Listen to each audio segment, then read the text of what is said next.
As we say hello and welcome here to the virtual Talladega Superspeedway here for week 12 of the AWC Pro Series, the regular season finale. Once again here from Talladega Superspeedway as we will hopefully, take 12 drivers here from tonight's race, and those 12 drivers will race it off for a championship here in the chase format here for the AWC Pro Series. So interesting to see what we can do here tonight from Talladega. Hello, my name is Christian Delgado, alongside Matthew Petrasky once again up in the booth. No, Diego Acuna, as he had some outside issues. He needed, step away from the booth for tonight's race. But once again, Matthew back up here in the booth. Talladega, obviously a very unpredictable race, but also, pretty exciting to be here in the booth. Oh, yeah. I mean, coming to Talladega, whether it be on the iRacing simulator or in real life in any of the various NASCAR top divisions that visit Talladega Superspeedway, always exciting, always a lot to look forward to and anticipate, as there's typically a lot of chaos. The big one looming in the background. You never know when it's going to happen. Underdog winners, guys that might not be visiting victory lane as often on the likes of road courses, street courses, short tracks, intermediates. The big ovals are definitely an opportunity for them to take advantage and show the rest of the field that they are able to be in winning form.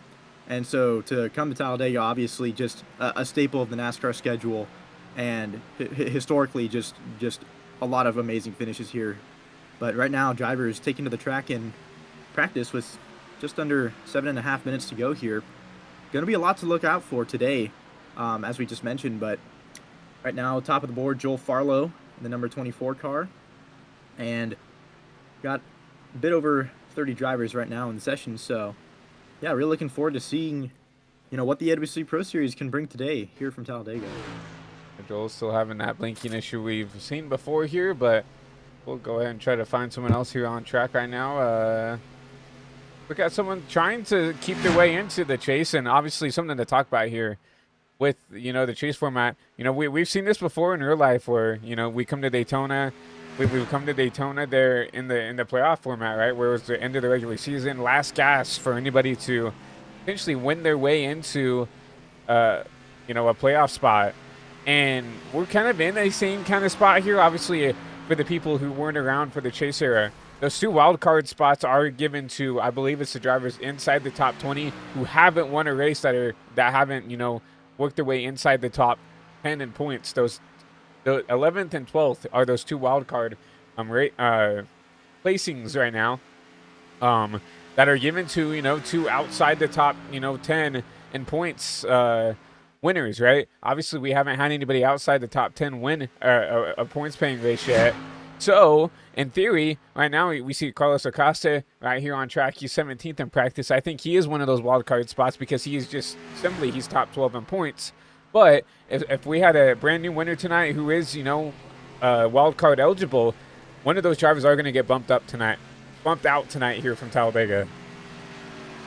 Yeah, a little bit of a bump day in the month of May. Difference being we're at here in Talladega rather than at the Indianapolis Motor Speedway. But yeah, definitely going to have some guys that are going to be on the edge, so to speak, with the threat of being bumped out of that chase spot on the cut line. So really cool to be able to, replicate what we used to see, like you mentioned, Christian, at Daytona in the previous season format, which obviously, brought a lot of excitement and a lot of different storylines, as we see already, a little bit of chaos on the high banks of Talladega. But yeah, definitely going to be taking a look at some of our points implications here, and I think there's a lot to talk about with our points, Christian. Yeah, definitely a lot to talk about here. Obviously, you see those drivers highlighted in yellow. With one race left here in the regular season, the drivers highlighted in yellow, locked in to the chase here. Bryson Bird, Enrique Cucalon, Wyatt Roberts, Gilberto Gamera, Jake Scarborough, Sam Boutwell, Joel Farlow locked in. And then you see some of those drivers further back, Ryan Ronnebaum, Adam Towle, and Brendan Reed right there. Still technically can get bumped out. And then you have those, chase, those wild card drivers, and the drivers trying to look in, Matthew, trying to get themselves inside that top 12. Yeah, talking about around the cutoff, but still into the chase. Brett Bennett in the 06 car. A lot of speed so far throughout the AWC Pro Series. Hasn't been attending all the races, though, due to his ARCA duties, I believe it is. And so, obviously going to be looking out for his opportunity here at Talladega. Carlos Acosta in the 02 car. One of those guys that has just shown a lot of speed. Not been able to get rid of that goose egg in the wins column, but another guy that's looking to stay in the chase where he's currently at. Christopher Logan with a 20-point deficit to Carlos Acosta in the 70 car, followed by Matthew Chastain in the 12, Fidel Fabian in the 51, and Cameron Rich in the 17. Cameron Rich are one of our guys that's been able to find victory lane, but not in a position to enter the chase going into Talladega. He has a pretty big deficit there, so definitely on the outside looking in as indicated by that red highlight. So, with all due respect to these drivers, I think anything is possible and nobody is safe here. Yeah, and it's something to mention here. We talked about that win in your end style format here. When it comes to those playoff drivers, Cameron Rich elected to not be eligible for the chase, so not because technically with him winning last week at Sebring, he should have technically bumped out Carlos Acosta for that 12th place spot. But Cameron said, "Hey, I'm not going to be racing full time anyways. I'm just lucky enough to get good finishes, and I'm still inside the top 16." With the win, he said, "I'm just going to remove myself from eligibility from being in the chase," which is very, respectful to all the drivers he's racing around. Obviously, he doesn't want to take up a spot that he's not even going to be able to compete a championship for. So that's why he's still technically out looking in. But, so Cameron Rich, even if he does, I believe, work his way into the points, he might remove his eligibility. Regardless, obviously, he needs a 46-point swing from Acosta to him. It might be possible, right? If he leads every lap, he gets every bonus point with what, 30? Looks like we got almost 36 drivers out on track. If Acosta would finish dead last and, the 17, might win the race, get every bonus point, right? He might be able to work his way back in there. But looking back at, Logan, Matthew Chastain, Fidel Fabian, those guys, I don't think can work their way in on points outside of that 70 machine. But remember, all you need is a win here to bump out that 0-2 here to get yourself into a spot into the chase. Yeah, not only that, but all the guys that we don't see pictured in this top 16, any of those guys are wild cards if they're in contention for the chase. So not only are you going to be racing the drivers for the guys that are on the cut line, racing the drivers that are above and below you and being mindful of that, but you're also going to be mindful of the guys that are completely in a win-in-your-in situation and not really in contention, like you mentioned, Christian, points-wise, to make it in. So going to be a lot to look out for here. And obviously we have the likes of Bryson Bird and Enrique Cucalone, who have had consistently high finishes and wins to their name. Definitely going to be interesting to see how they take to the high banks at Talladega. That's definitely going to be interesting to see. And I'm interested to see, maybe how the teamwork is going to come to play, because you go back and look and you see, some drivers are going to have to work with maybe a teammate to maybe get that win, to get themselves locked in versus, someone like 0-2. Honestly, like, the best way to cover your hide right there if you're Acosta is just go out and win the race, right? Not even give anybody the chance, but obviously a lot easier said than done here. But, 47 seconds left in practice. We'll go ahead and show some of your fastest drivers on track here in qualifying. Obviously, it's Talladega. I wouldn't say that these lap times are going to indicate who's going to be up there and quick. I presume a lot of these are just based off of, in a pack. But you see Joel Farlow will actually be quickest in practice here with that 49.53. And you see everybody else down there. Down to 20th is Brett Bennett, rounds out your top 20 in practice. Yeah, Joel Farlow, not Talladega, our Bristol Motor Speedway winner from earlier in the season. So Joel Farlow looking to try and make it 2 wins on the season if he's able to keep that momentum from top of the board in practice there.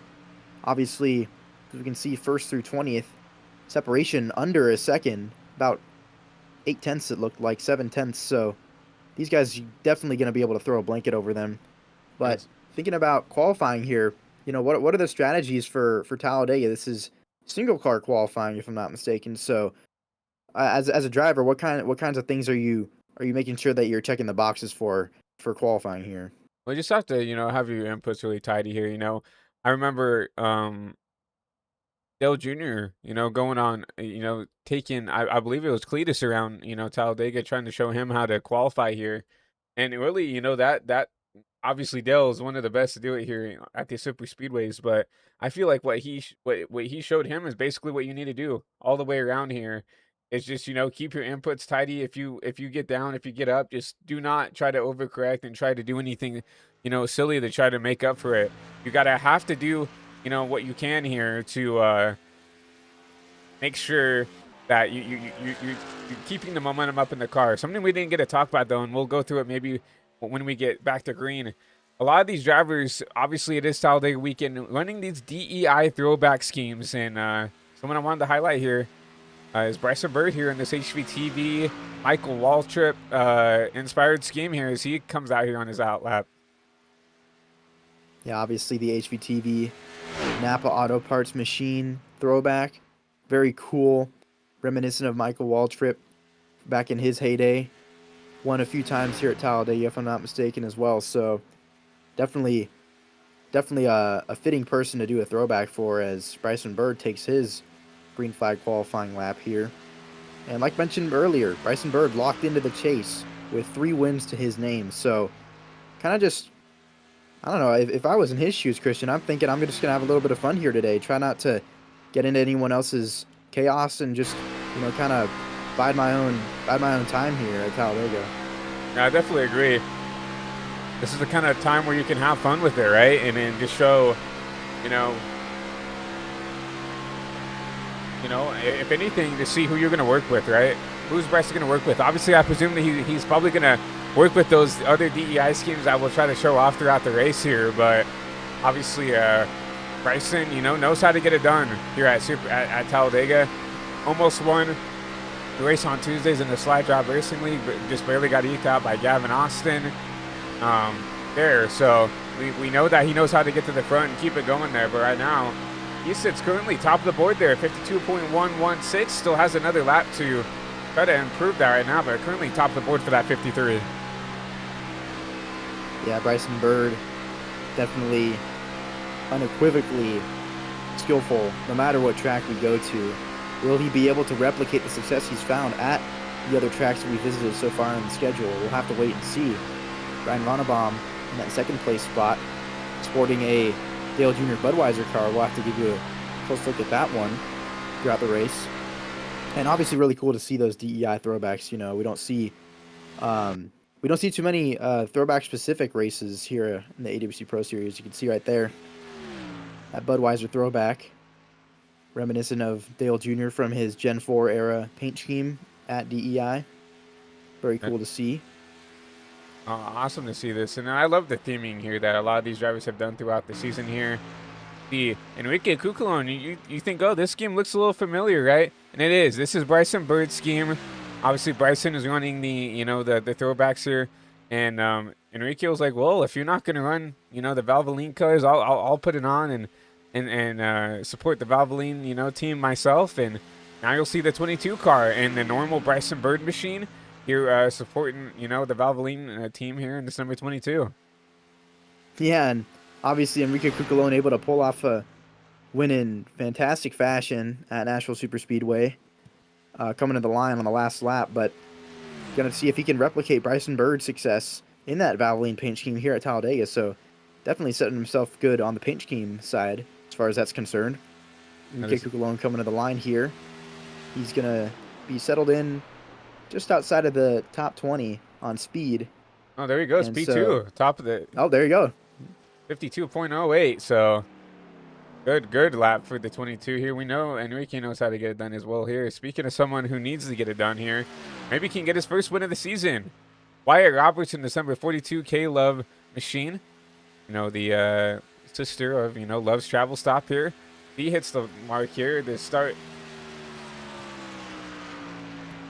He'll go P17. Yeah, obviously Wyatt Roberts, one of those guys that has just had consistent speed throughout the entirety of the series so far. And, Talladega Superspeedway, just one of those tracks that rewards people who are consistent, rewards people who are able to, keep their noses clean, stay out of trouble, and really just command the pack here. So Wyatt Roberts, one of those guys that runs up front quite a bit. We'll have to see if he's able to replicate a lot of his forward progress that we've seen from other racetracks. But we're going to finish up qualifying here, and we have our pole sitter of, I believe it's Jake Scarborough, that is top of the board here at Talladega. Or Joel Farlow, actually, going to be top of the board. Joel Farlow in the 24, top of the board here. Good lap from him. We expect, Joel to come up here and run pretty well.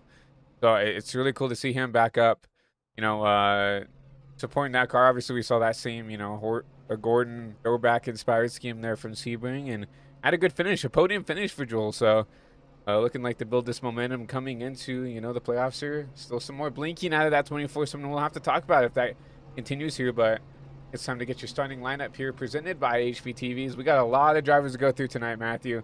I'll get you top 10 started up here as Joel Farlow takes the pole here in that 24 machine alongside Enrique Cuculon in that Valvoline number 22. Tommy Sweeney in one of his first starts here in the AWC Pro Series, back there in P3. And Bryson Bird back there in P4. Cameron Chandler back there in 8. Glad to see him back there. And Dawson Allen in a 97 round out your top 6. Ryan Ronnebaum in one of those throwback schemes, P7, alongside Shane O'Neill in 8th. Jake Scarborough and David Huckleberry round out that top 10. Taking a look at your 11th through 20th starting positions here at Talladega. Alex Doster in the 40 machine. That green car, going to be cool to see on the racetrack here today. Fidel Fabian in the 51 machine, followed by Brandon Reed in the 57. Cole J. Wilson in the 27 car. Then we have Carlos Acosta, one of those guys on the chase cut line. Going to be interesting to see how he does today. Gilberto Javier Gomera in the 23 machine, always sporting that pink and white BWT race car. Going to be cool to see him out on the track today. Wyatt Roberts in the 42, definitely going to be a hard charger today here at Talladega. Sam Boutwell in the 47 machine, Matthew C. White in the 25, and David Rydell in the 29 car, starting 20th. You look back here at 21st. Darren Staff back there in the 45 will be your 21st place driver alongside Matthew Chastain back there in that 12 machine. Brett Bennett in the 20 will be 23rd in that 06 machine. Needs to probably, he's in a decent spot in points, but would probably like to be up there a little bit more towards the front. But alongside him will be Javier Soto in the 95 back there in 24th. 25th goes to Adam Towle and Landon Brown. Tyler Watermelon, and Colin Reed back there in 28th, and rounding out your top 30, Olivia Hammond and Vic Bloom back there in that number 49. Last 6 starting positions here at Talladega. Blake Lothian in the 35 car, then Luis F. Ramirez in the 98 machine, Keenan Jones in the 73 car, Preston Salmon in the 32 car, Matt Steiner in the 38, and rounding out your 36th starting driver is going to be Christopher Logan in that 70 machine. So we got a lot of guys here to look out for, a lot of cool paint schemes, and I think a lot of really good racing to look forward to here. It's going to be interesting to see how they, you know, do it. 36 strong tonight. Looking at your track conditions here, it's 76 degrees air temp with the track temp of 106. Obviously, I don't think that's going to mean a whole lot for Talladega. They're still going to be full bore, full throttle outside of fuel saving here, but you see little to no wind and clear skies here from Lincoln, Alabama. So still an awesome track conditions here, Matthew, for some good old-fashioned super speeder racing here from Talladega. Oh yeah, and you mentioned obviously the paint schemes earlier in the practice qualifying session. We'll have to take a closer look at those throughout the broadcast. Another thing you just mentioned was the fuel save. Another thing we're going to have to keep a close eye on as these guys get on under some green flag laps. But right now, the pace truck looking to come down to pit road off the high banks here. And we are about to get this party started here at Talladega. Obviously, famously known for the front straightaway start-finish line being at the end of the tri-oval rather than in the middle of the tri-oval. So, very unique racetrack here at Talladega. The pace car takes a hard left turn. 75 laps here to end your regular season here in season number 20. We'll hand it back over to Barney the flag band up in the stands, and we'll get ready to go. 75 laps to end your regular season here from Talladega.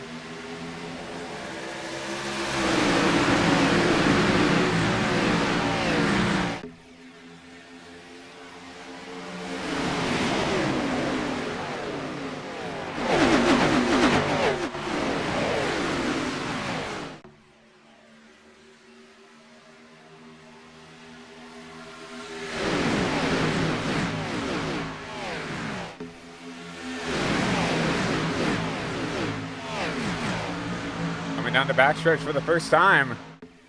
That 22 of Cuculon and the 53. You know, he usually drives that car on that outside lane, side by side here. You see the Cuculon is going to try to get a run off the top here, side by side for the race lead. The complete lap 1. Going to the tri-oval for the first time, the 53, the 22. across the line. It looks like the top's going to get a little bit of a run, and Kukulon will lead your first lap here from Talladega. Bryson Bird, you are not seeing double. That is, in fact, Enrico Cuculone in that Valvoline machine. And right now, you already saw the 24, Joel Farlow, giving a big shove to the 53 on the bottom of the racetrack, coming out of the tri-oval. Got him a little bit squirrely all over that black and yellow line. But right now, just kind of dicing for position, trying to see how everyone's handling so far in the draft, up to speed now. Takes about a lap or so. You can see that red and black car on the bottom, fourth back, that Budweiser throwback. Very cool to see out of 7 car Ryan Ronnebaum as they enter turn 4. It's going to be interesting to see because obviously we saw the 24. You took the pole. Thought you back to P4. I don't know, maybe that bottom line just did not get going if the bottom was just not pushing as well. But now we see obviously the Bird get in front of the 24 and now Kukulon leading the field here. Looks like he might stay top. But I'm interested to see maybe that 24 had some more blinking issues or maybe just that bottom line did not get going on the start. Yeah, and at this kind of a style racetrack, you know, blinking is going to be a huge concern. You know, very famously on Christian's Twitch channel, we had Jeff Perchatsky have a pretty massive blink moment at Talladega, actually. And when you're pushing behind him, Christian, you know, you just know what the feeling is as a driver. You don't know where and when he's going to reappear, where he's going to reappear. And so for that whole line, the momentum is completely broken up. And so point being, there's just a lot of uncertainty with a guy who's blinking, especially leading the pack or towards the front. You see him second in line. Now that bottom starting to prevail. 79 car of Allen jumping way out of line. He's going to fade towards the back of the field as well. Bit of a conservative move there. Yeah, Dawson didn't really like what he was seeing right now. Maybe it was the 24 of Farlow blinking. He was like, I don't know if I want to be up here right now. There's a long race to go. You know, I'm not really racing for a spot. I'm here to probably just get a trophy, right? And I mean, everybody is at the end of the day, but I feel like a lot of these drivers who aren't racing for the championship, not trying to get in the chase, they try to keep that car clean, no fast repairs. But going back to what you were talking about, Matthew, yeah, it's definitely scary, right? When a driver in front of you is blinking, because anything could happen, right? If you blink inside of him, or if he comes back and he's inside of you, you know, you can easily get wrecked. You know, there's a lot of times where you can blink and you can be good, but there's those other side effects of blinking where, you know, he comes back in and he wrecks the whole field, or he's inside of a car and he dumps someone on accident just from his own thing. Once again, another blink out of the 24. But yeah, definitely very scary in the driver's seat to, you know, have to navigate around, you know, someone who's, you know, having a little bit of internet troubles here. Yeah, and for the viewers at home, whenever you have someone with a packet loss issue, as it's referred to in the iRacing simulator, for us, obviously, all we see is them blinking in and out of the screen, which does happen on occasion from the driver's eye of the other cars around you. But at the same time, another thing that can happen, as you see Joe Farlow blink again on the bottom of the racetrack, is that car reappears and is bouncing all over the place. The sim is trying to compensate for that low connection of that driver in the session. So as their car is re-rendered and re-entering the connection, basically, that car can jump around, it can fly around, it can intermittently blink in and out sporadically as it's trying to basically reappear on the racetrack. And so just a lot of chaos involved in blinking overall. And so definitely something to look out for here. I'm not so sure that he's going to be able to, you know, remain here without issue, running second in line on the bottom if that blinking continues. Yeah, I mean, you still see that 24 trying to push the best he can, but obviously an ill-timed push when he blinks right there. Oh, as you see them squirrely back there outside the top 5, the 22 of Kukulone. A really upsetting push from the 51. That kind of checks up that top lane as Kukulone will jump down to the bottom. But yeah, going back to the Farlow, yeah, I agree. You know, it's going to be definitely interesting to see how they treat this number 24, because it's going to be, if he blinks in the wrong spot, I mean, he could cause a pretty big wreck if he you know, gets the leader upset there, and with everybody else behind with nowhere to go. Yeah, and how about that run to the outside by the 11 Red Bull machine? That's going to be a really nice run he's going to have on the top lane there. He was able to jump up, and with the help of Ryan Ronnebaum in that Dale Jr. throwback 7 car, he's really able to carry that momentum. Bryson Bird smartly moved up to block that run. He will now drop to the bottom of the racetrack. Seeing these DEI cars slowly moving their way to the front of the field. You can also see further back, we have a Steve Park throwback, the black and yellow Pennzoil machine from back in the day. Steve Parker, another one of those DEI drivers. You can see right there, Icarus Industries, obviously a proud sponsor here in the AWC Pro Series. That 57 car looking amazing here on the Ford Mustang.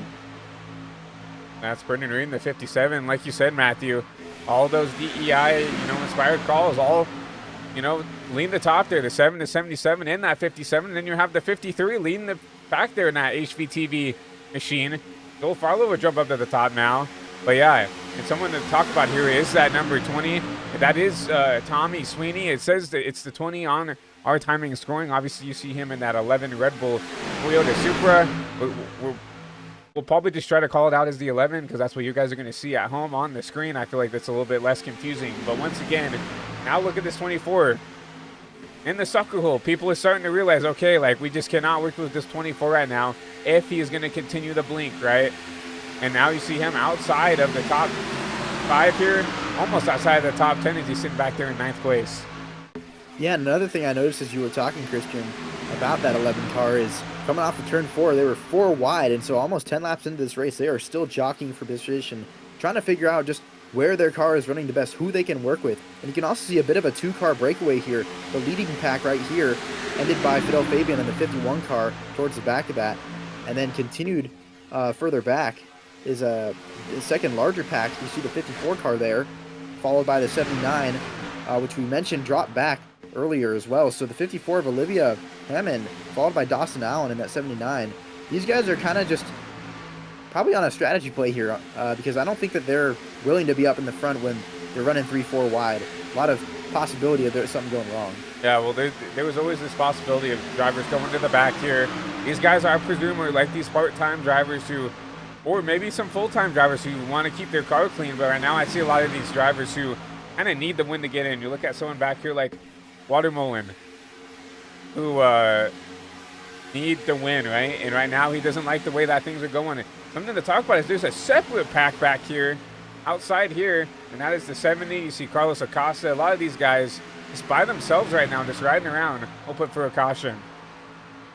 Yeah, there's two different trains of thought here, Christian, obviously, because you can have that conservative approach where you're essentially laying back early on in the race, trying to avoid the big one as it comes, avoid the possibility of anything adverse going against you as you're trying to, muster your way up to the front of the pack and lead, which is the other train of thought, is just get to the front, lead the race, command the pack, right? You're not just going to sit and ride in line. You need to really command the field and be up front and dictate how the race is going to go your way by being up in the front. Now, obviously, when you're out in the front, breaking that pocket of air, leading the pack, you're going to be having that fuel saving pretty much out the window. So you see Enrique Cucalone almost clear up to the top of the racetrack. Hugo stay in the middle, a little bit squirrely there out of the 70 or the 48 machine, that green car.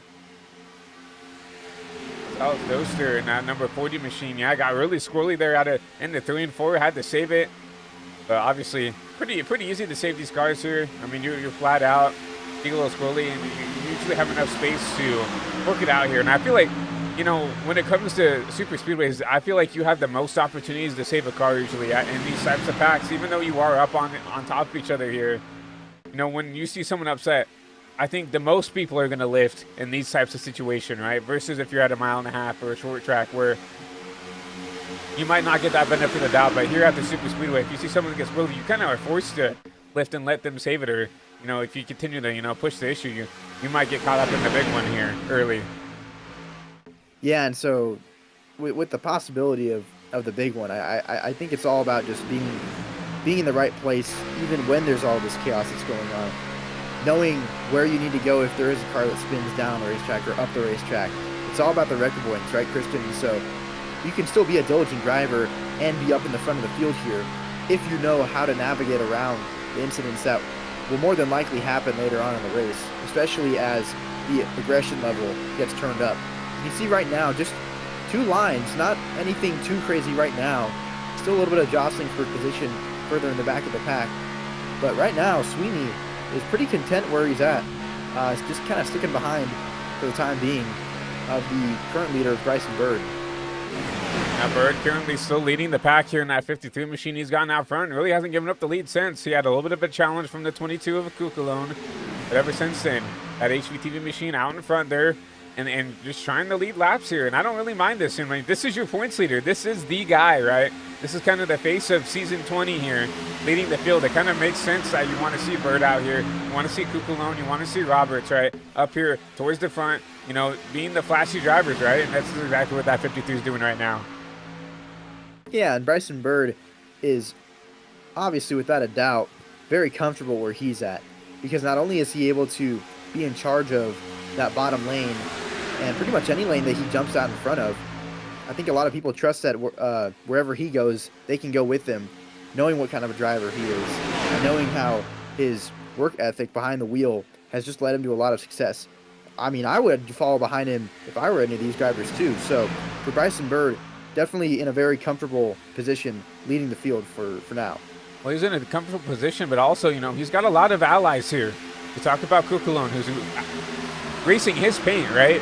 Because he wanted to go and do the DEI thing. But on top of that, he's got the DEI, you know, inspired cars that are most likely going to help him as well. So obviously, I think, you know, there's a couple of those DEI cars that need a win to get themselves into the chase. So it's going to be interesting to see how those guys get linked up. You look at someone like Brendan Reed, right, who's outside, trying to look at he's still in it. No, I think he is in, but not locked in yet. So I would see if they want to maybe try to force the issue, trying to get him up towards the front, try to get some more stage points. Well, not stage points, but just points in general to, you know, secure that spot into the chase here as we end the regular season.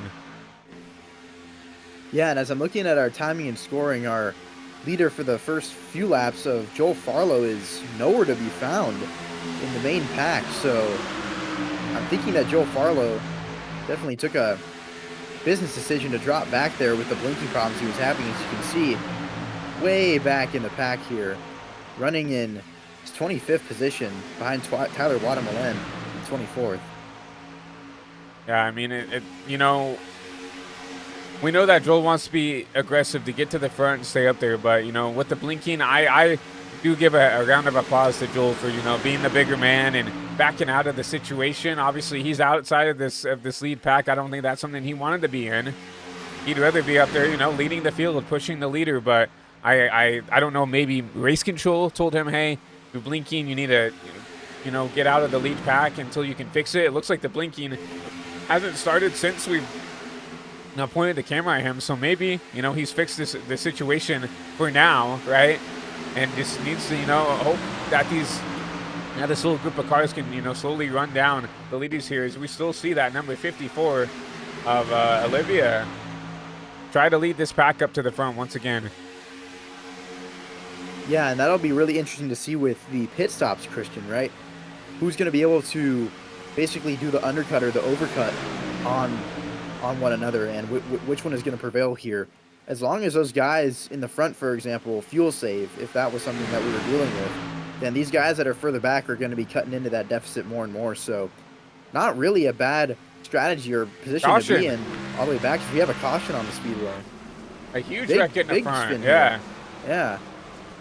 Got a lot of guys down on the apron in the grass as well. Do the 8. Cameron Chandler looks like he got part of it. We'll have to go back on the replay and see. Obviously, we're looking back at that second pack, of course, right? And we'll see what happened here in this first pack here to cause this first caution.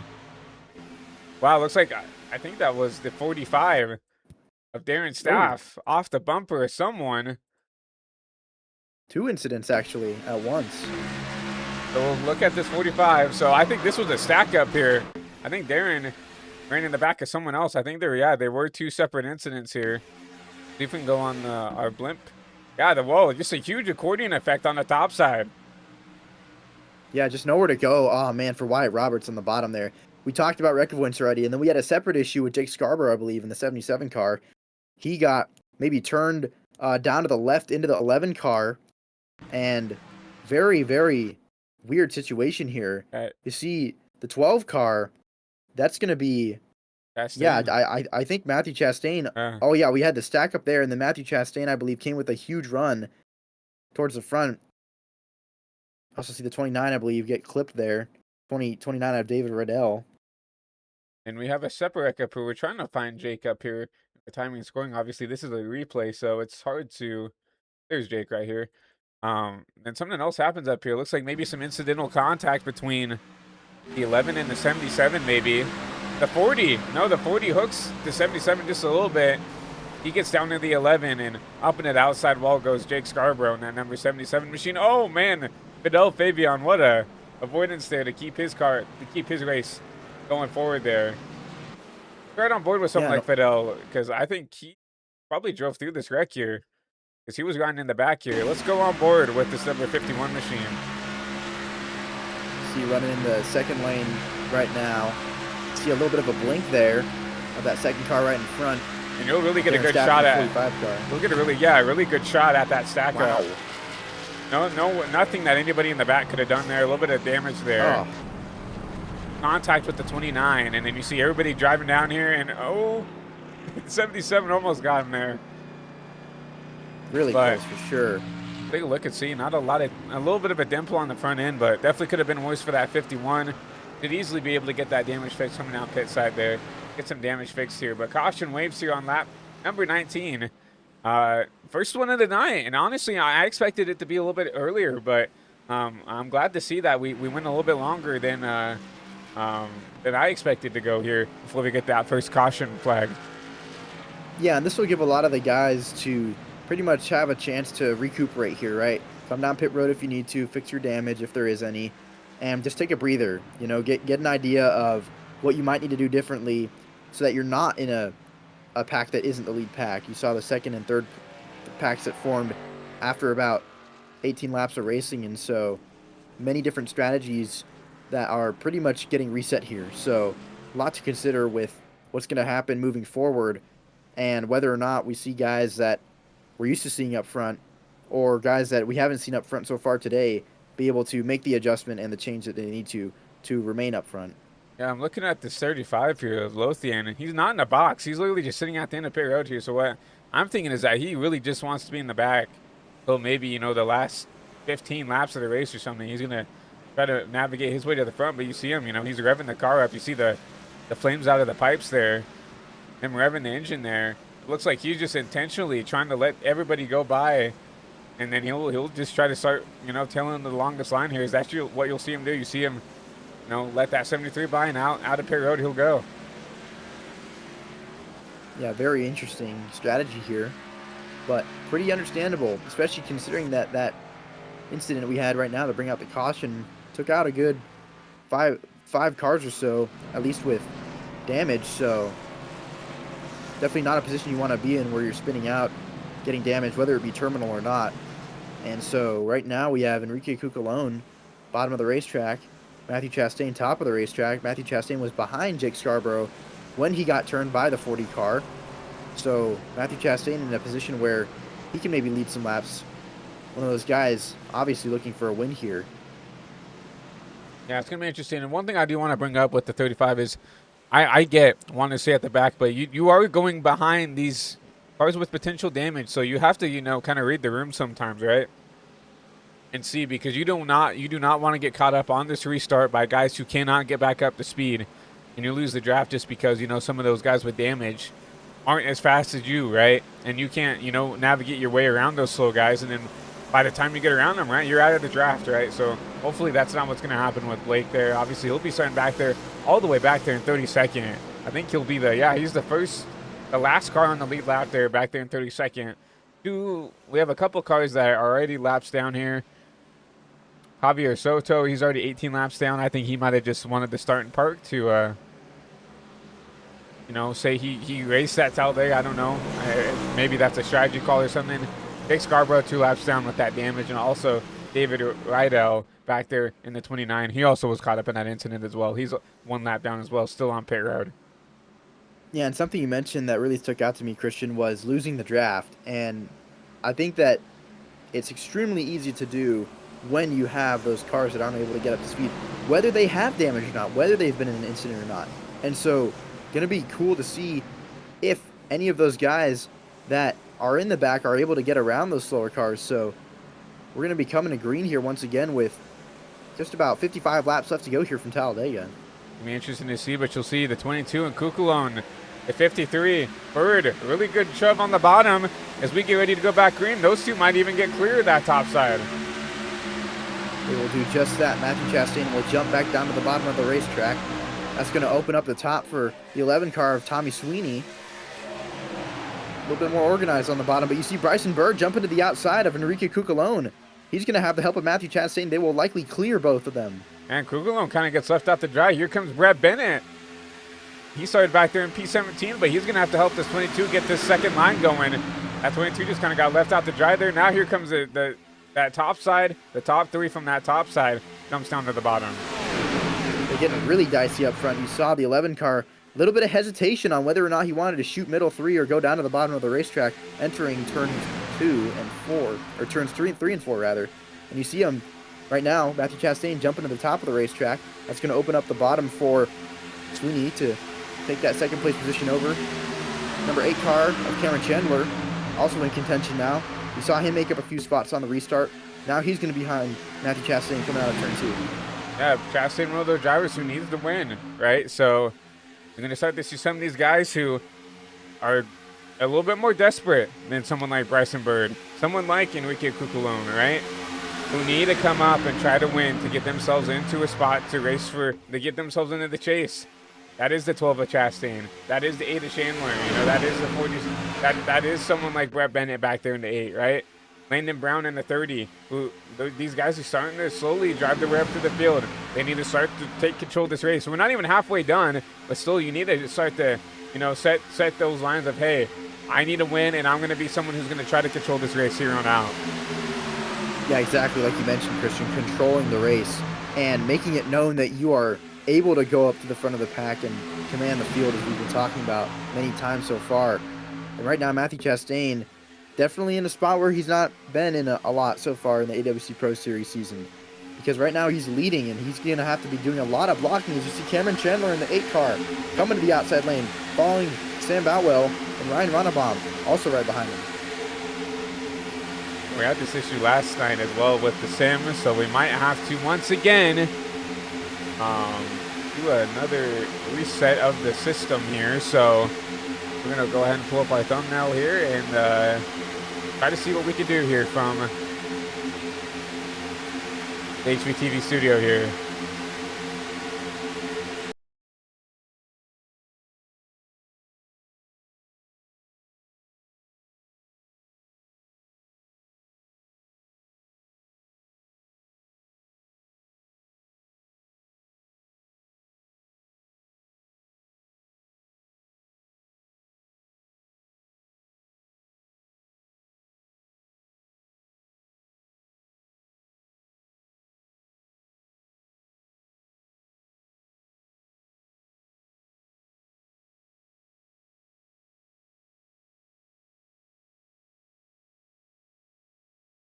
While we troubleshoot this, we're going to take a quick commercial break and try to see if we can figure this out. So we'll be right back after this ad break. Racing isn't easy, but experiencing it is. iRacing puts you in the driver's seat with the industry's leading sim racing game. Drive on laser scan replicas of the greatest racing circuits from around the world. Go head-to-head against other drivers chosen by skill-based matchmaking to ensure competitive racing at every level. Compete across all your favorite series. In officially licensed cars, engineered to deliver the most accurate driving experience possible.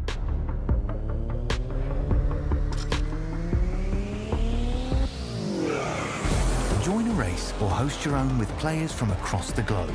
Race against the computer or in a league with friends. Feel the thrill behind the wheel. Visit iRacing.com.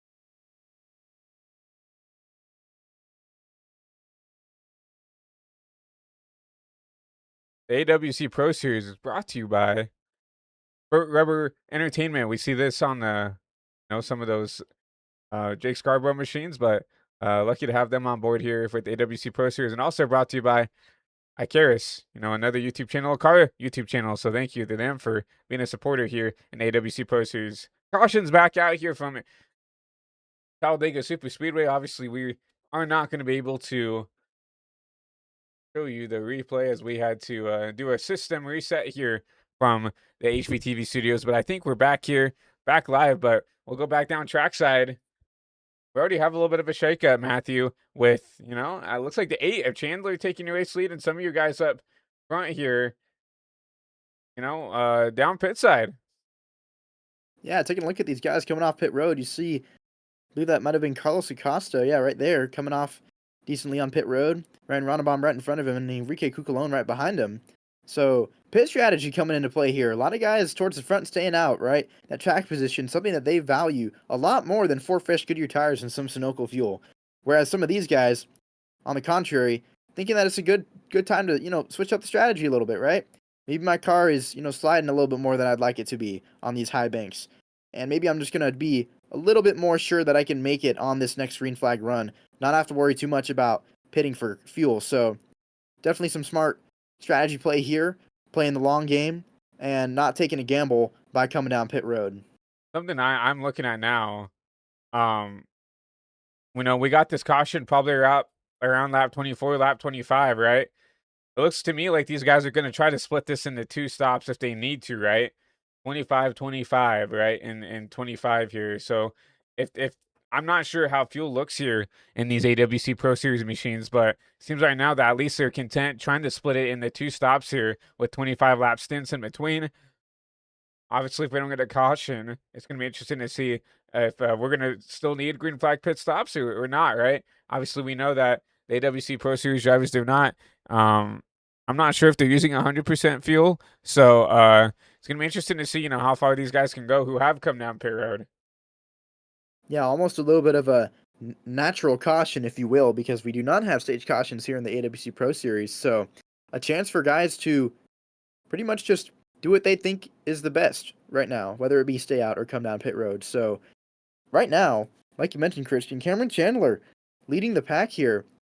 2 Monster Energy machines actually in the front of the pack, as we have the white and black monster car following that green and black monster car towards the front of the field.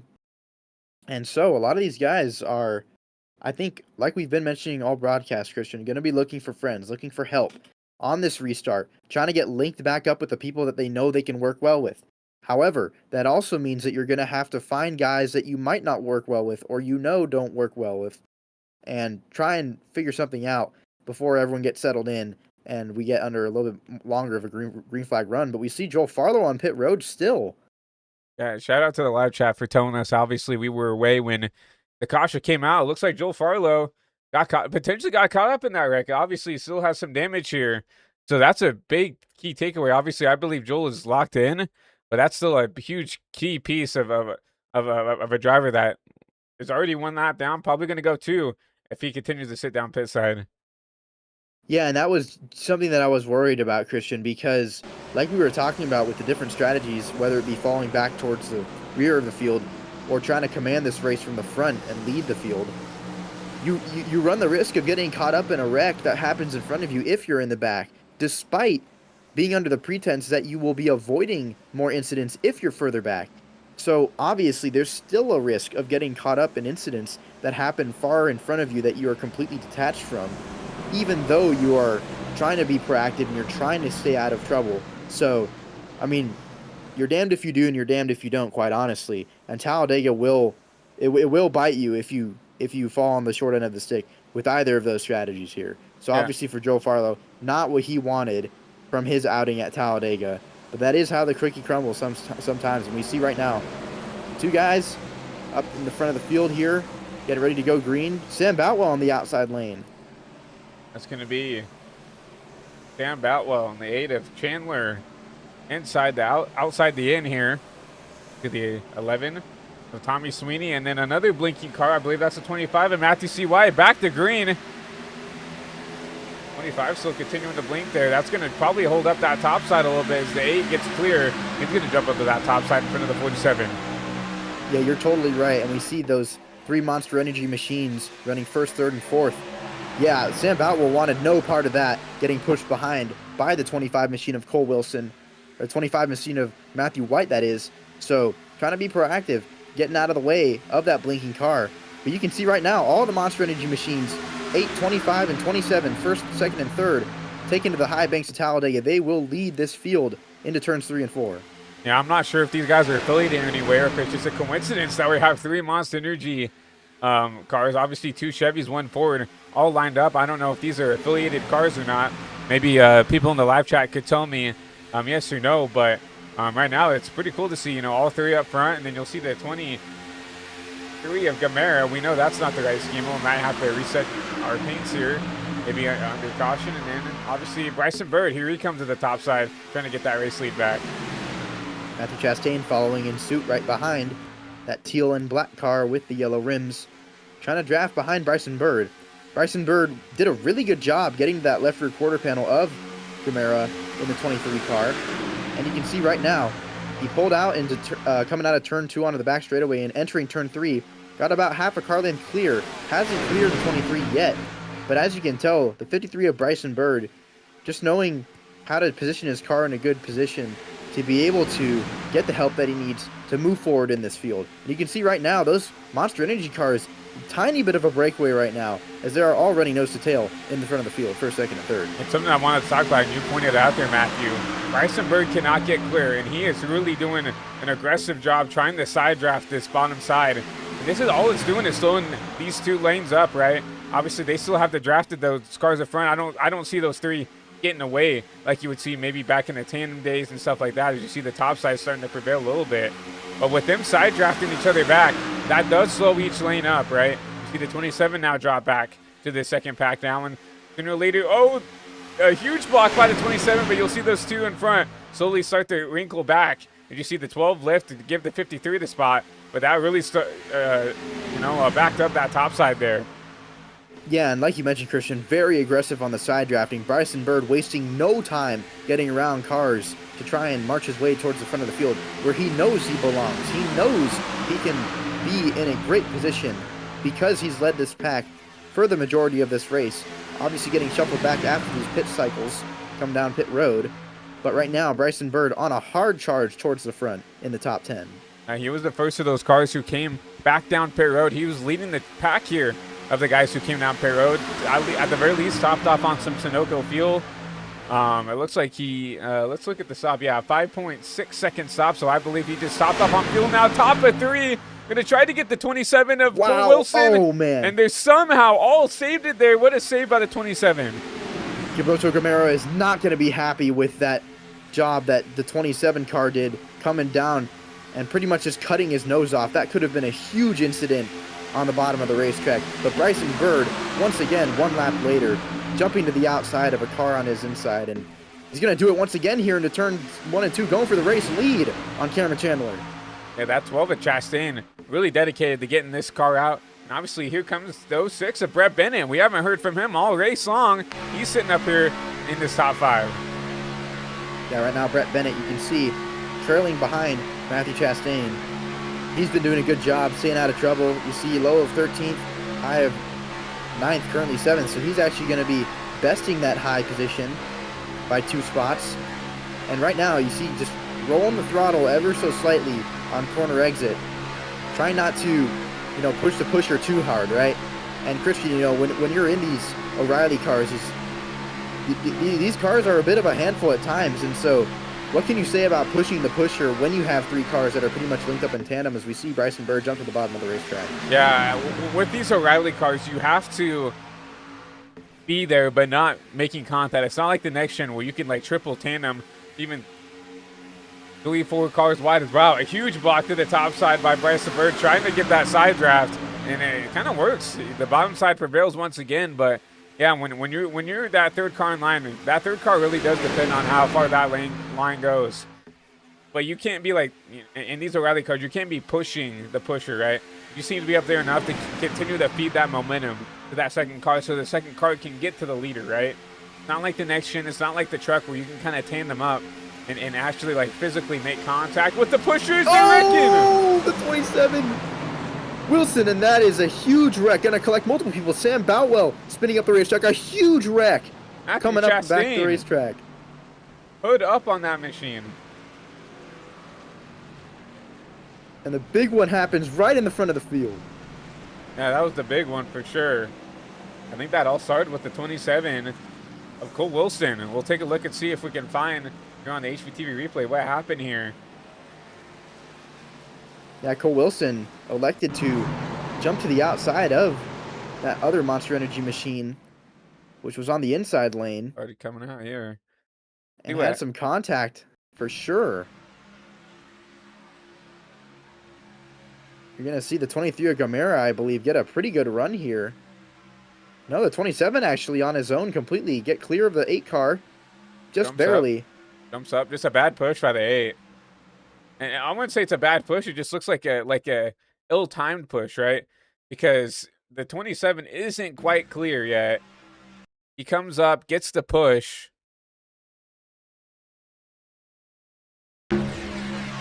Gets into the back of the 25 because the 25 looked like just tried to lean back up there. Just barely made contact with the right rear, and that sent that 27 around. And then nowhere to go for a lot. Look at that Brett Bennett getting through that wreck. Unbelievable. A guy who didn't get through that wreck. Sam Bout with a 47 coming right back up the racetrack. We saw him make contact with that teal machine on the outside of the racetrack. But another thing we want to mention, Christian, is that this tri-oval goes from 4 lanes down to 3. There's a huge bottleneck funnel coming to the start-finish line. You see Sam Boutwell once again get contact from the 30 car of Landon A. Brown. And so, yeah, definitely something to consider is that I'm not so sure that the 25 of Matthew C. White, who got that contact from Cole J. Wilson, I'm not so sure that he realized that Cole was on his outside. He was just following where that yellow line was in that funnel that we just talked about. Cole Wilson may have been a little too overambitious trying to get around him, but definitely interesting to see that. Kind of right on board with the driver who kind of saw this right in front of their lap. Here's the 70 of Christopher Logan. He was just right in the back here. This is the eye of the hurricane here. As he comes in here, tries to navigate his way around this wreck. I think he does a good job. Yeah, he just locks it down here. This is exactly what you need to do if you're in a good spot to do it. Lock it down, and then when it's clear to get around this wreck, you do it. He did a good job here in this number 70 All-State machine. Getting through it. Look at this. Clean and green here for the 70 machine. Yeah, really good avoidance. And we mentioned it in the previous caution, right, Christian? Or 2 cautions ago, actually, it was. Because we know that the wreck avoidance is going to be key. Because that big one was just waiting to happen. And it took knowing where to be in the right place at the right time, how to slow up to pretty much just ensure that you're not going to get any damage, right? Not trying to mash the gas, get through it, go through the smoke. You know, these guys are smarter than that. They know how to get around these spinning race cars, these slow race cars on the racetrack. And so also seeing more guys come to pit lane. You see Enrique Cucalone at the end of the racetrack there. Also Tommy Sweeney in that 11 machine.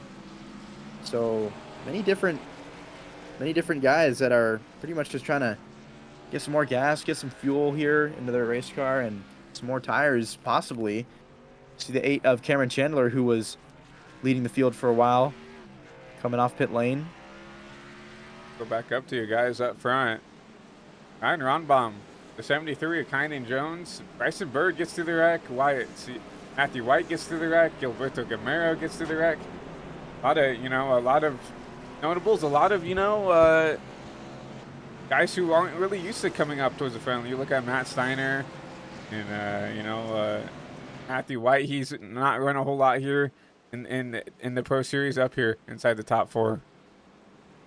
Yeah, and something I just realized is maybe some of those guys that were on pit lane may have gotten some damage from that previous wreck. So, if anything, just trying to make sure that they patch their car up if they did get damage and are ready for what might be another long green flag run as we almost eclipse on halfway through this event here, coming to 37 laps complete of 75, so almost halfway done.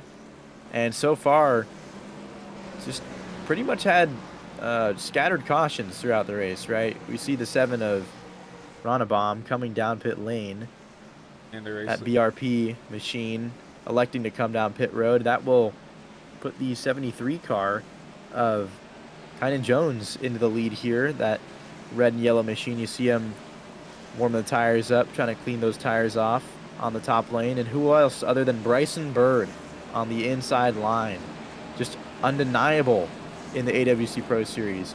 And what I was going to mention before that crash happened, Christian, is I think the reason we're seeing Bryson Bird be, throwing a lot of these blocks, be side drafting so aggressively, be really trying to get up to the front of this field is because he can afford to do those things. He can afford to be a risk taker, right? He can afford to take guys all the way up to the wall, to jump onto their outside, coming out of corners, to pretty much just be aggressive because he has nothing to lose here, right? He's in a position where he doesn't have to worry about anything else other than going out and winning the race, other than going out and leading the field here.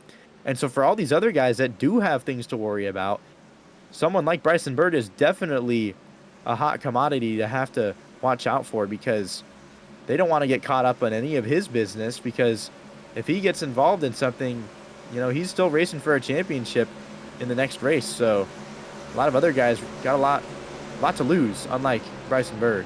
And some notables that are probably going to be out early and are lucky that they're already locked in, right? Jake Scarborough, 32nd, 18 laps down.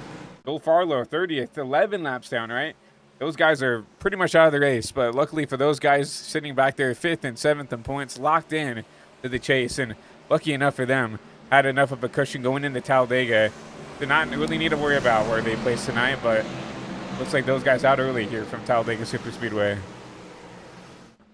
Yeah, and I think that these guys are definitely, hopefully, going to be a little more on edge, a little more, mindful of their surroundings, considering that we just had the big one. A lot of guys maybe had some damage, maybe barely avoided their wreck. And so not wanting to put their race in jeopardy, right? Usually after these big incidents, we usually see a little bit of calm take over the field here. We're getting ready to go back green here at Talladega. Anything can happen. Anything indeed can happen. It's going to be a Ford lockout for that front row. Kynan Jones on the top side through the United Reynolds restart zone. Back to green here from Talladega.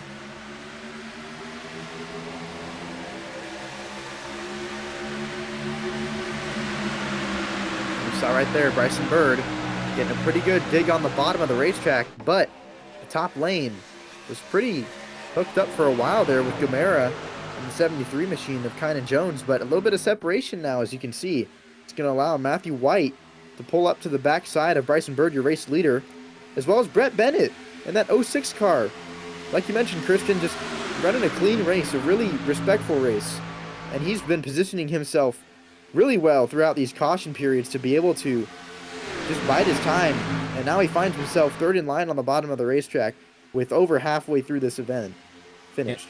Yeah, Brett needs to have a good finish here to kind of secure that top 10 in point spot. Obviously, did a really good job of giving himself a big cushion as he had to miss a couple races with his spotting duty in the Arca Menard series. So, he's here. He needed to show up to really secure this down, and sitting up here in P3, getting through the carnage, trying to keep this 06 clean here. Remember, no fast repairs here in the Pro Series. So if you get caught up in something, you have to come down, take the damage, or if you can't take the damage, your race is over, right? You don't have that backup in the garage to pull out here if something happens here at Talladega. So he's done a phenomenal job keeping that car clean and now up inside the top 3. Yeah, and let's talk about Carlos Acosta, fourth in line on the bottom. One of those guys that just comes out to race every weekend, may not be up in the front of the pack every race that we go to, but just puts his car in the right place at the right time to give us a good show. Very notably, from what I remember, he had a really late charge on the last lap of our Homestead Miami Speedway race earlier in the AWC Pro Series season, as we see a blink out of the 57 car on the bottom of the racetrack.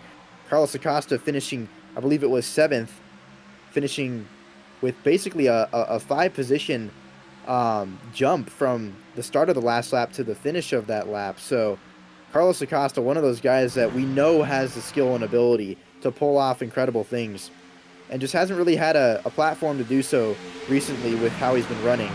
So really cool to see him up in this top 5. Looking forward to seeing how he finishes here at Talladega.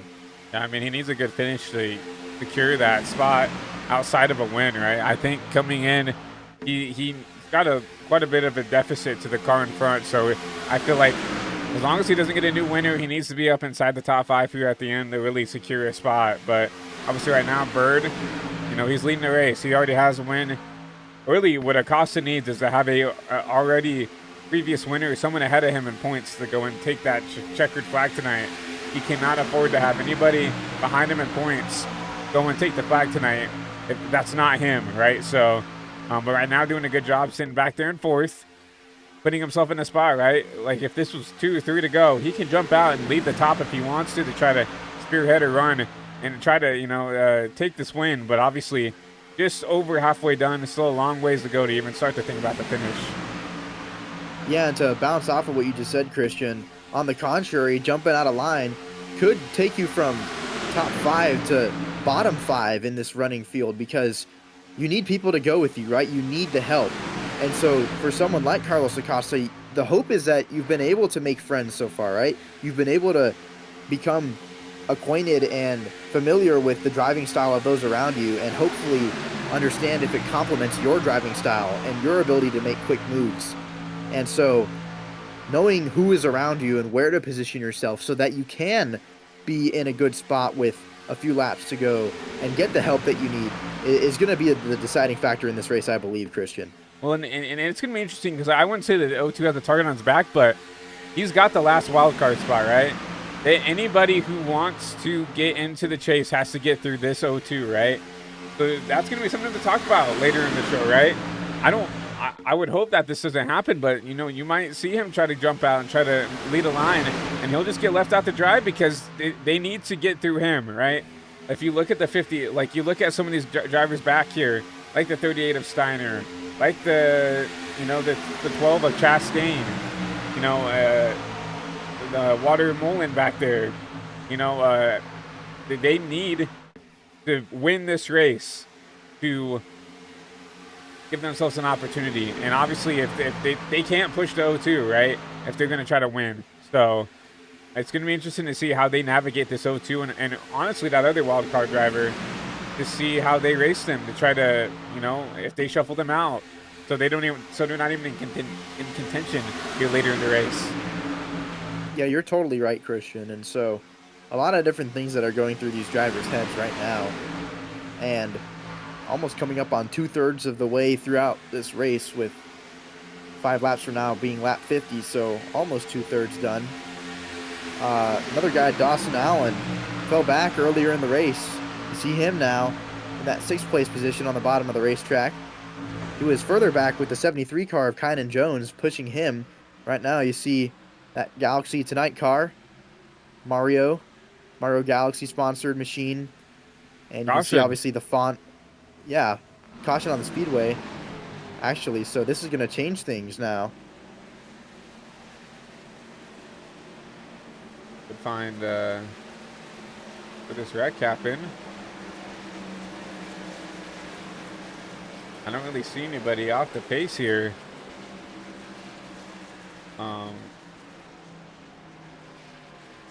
Said that Landon Brown might have cleared a meatball.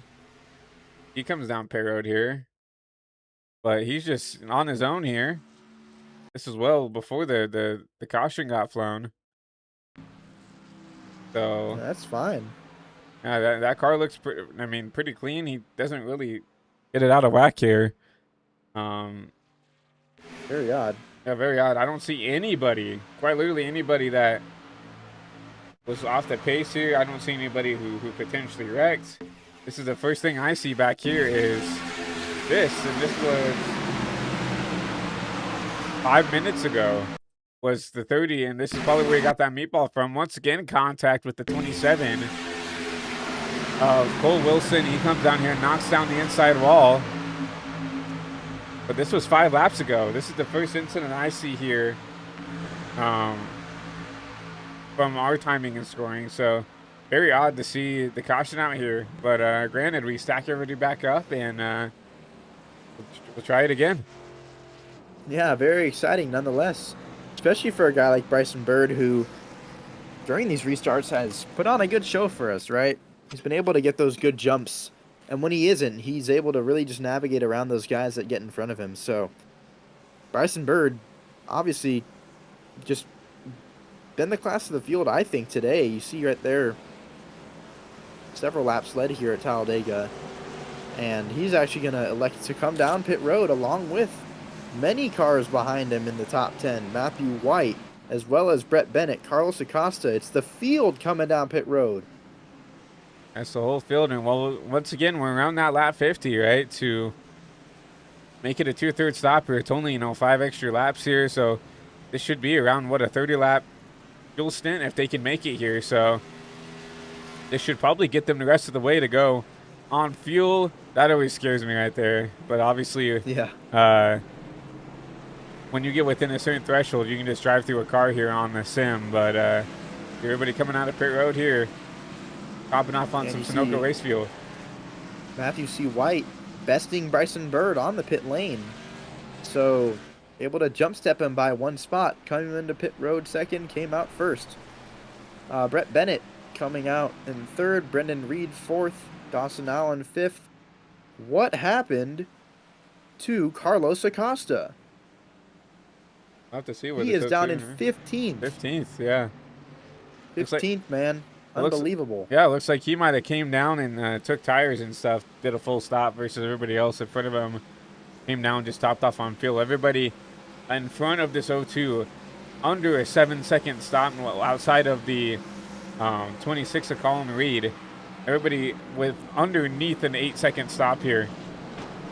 Costa 15 seconds. Now pit road, which probably tells me he came down and just took 4 sets of tires while he topped off on fuel. Yeah, you're totally right, Christian. And that just goes to show, right? Almost double the time on pit lane and dropping back over 10 spots from where he was running, I believe. And so Carlos Acosta, definitely some ground to make up. But with those 4 fresh Goodyear tires, definitely going to be the class of the field with that fresh rubber. So good on him to be able to come down pit lane and come off still in the top 15. So he'll have, looks like Dawson Allen right behind him, Sam Boutwell as well. And then right in front of them, got a few other cars that we've talked about throughout the day. You got Cameron Chandler in the 8 car. Then Enrique Cucalone in that Valvoline Bryson Bird paint scheme as well right in front of them. The 40 car, we know we've seen him throughout the day, Alex Doster. And then the 23 of Gerboto Javier Gamera. And the 23 machine right in front. And you see that 26 car, Ruby Red. That's going to be Colin Reed in that 8th place. And we got Cole J. Wilson in the 27 right there in that white car. Involved in quite a few incidents today, including Jake Scarborough in the 77 machine, as well as we saw right now, Landon A. Brown from before that caution period came out. And we have Colin Reed. We just saw him. Dawson Allen, the 97 car. We just mentioned in that Super Mario Galaxy car, representing. Very cool paint scheme. The 38 machine, also up in the front of the field, Matt Steiner. And then we have Brendan Reed in the 57. He's going to be on that top lane. Brett Bennett in the 06. And then our 2 leaders right now, which, like we mentioned, came off pit road 1 and 2, Matthew White and Bryson Bird. And we're starting to see some of the guys who want to be up front now, right? You look at Bryson Bird, you look at, Brett Bennett, you look at Matthew White, I would say this front 4 really consists of the drivers who have at least tried to stay within the top 10 throughout the race and have kept their noses clean here for this, almost 2/3 mark of the race. So it's going to be interesting to see, who's going to work with who. Obviously, we have a Ford front 6 here. So obviously, I don't really think there's going to be a manufacturer bias here. Obviously, this is just on the sim, and it's mostly based off of maybe what your favorite car is versus, what team you race for. So, but obviously we know, that 57 and that 53 are most likely going to work together, as you see those still DEI-inspired cars right there, 1-2 on that top side. Yeah, so very cool to see the DEI cars preparing to work together here. And that HVTV Napa Auto Parts Michael Waltrip throwback of Bryson Bird. And then right behind him, the 57 of Brendan Reed and that Steve Park Pennzoil throwback, Icarus Industry. So right now getting ready to come to green. In the 25, the 53, Ford front row, back to green here, Matthew C. White. back to the stripe.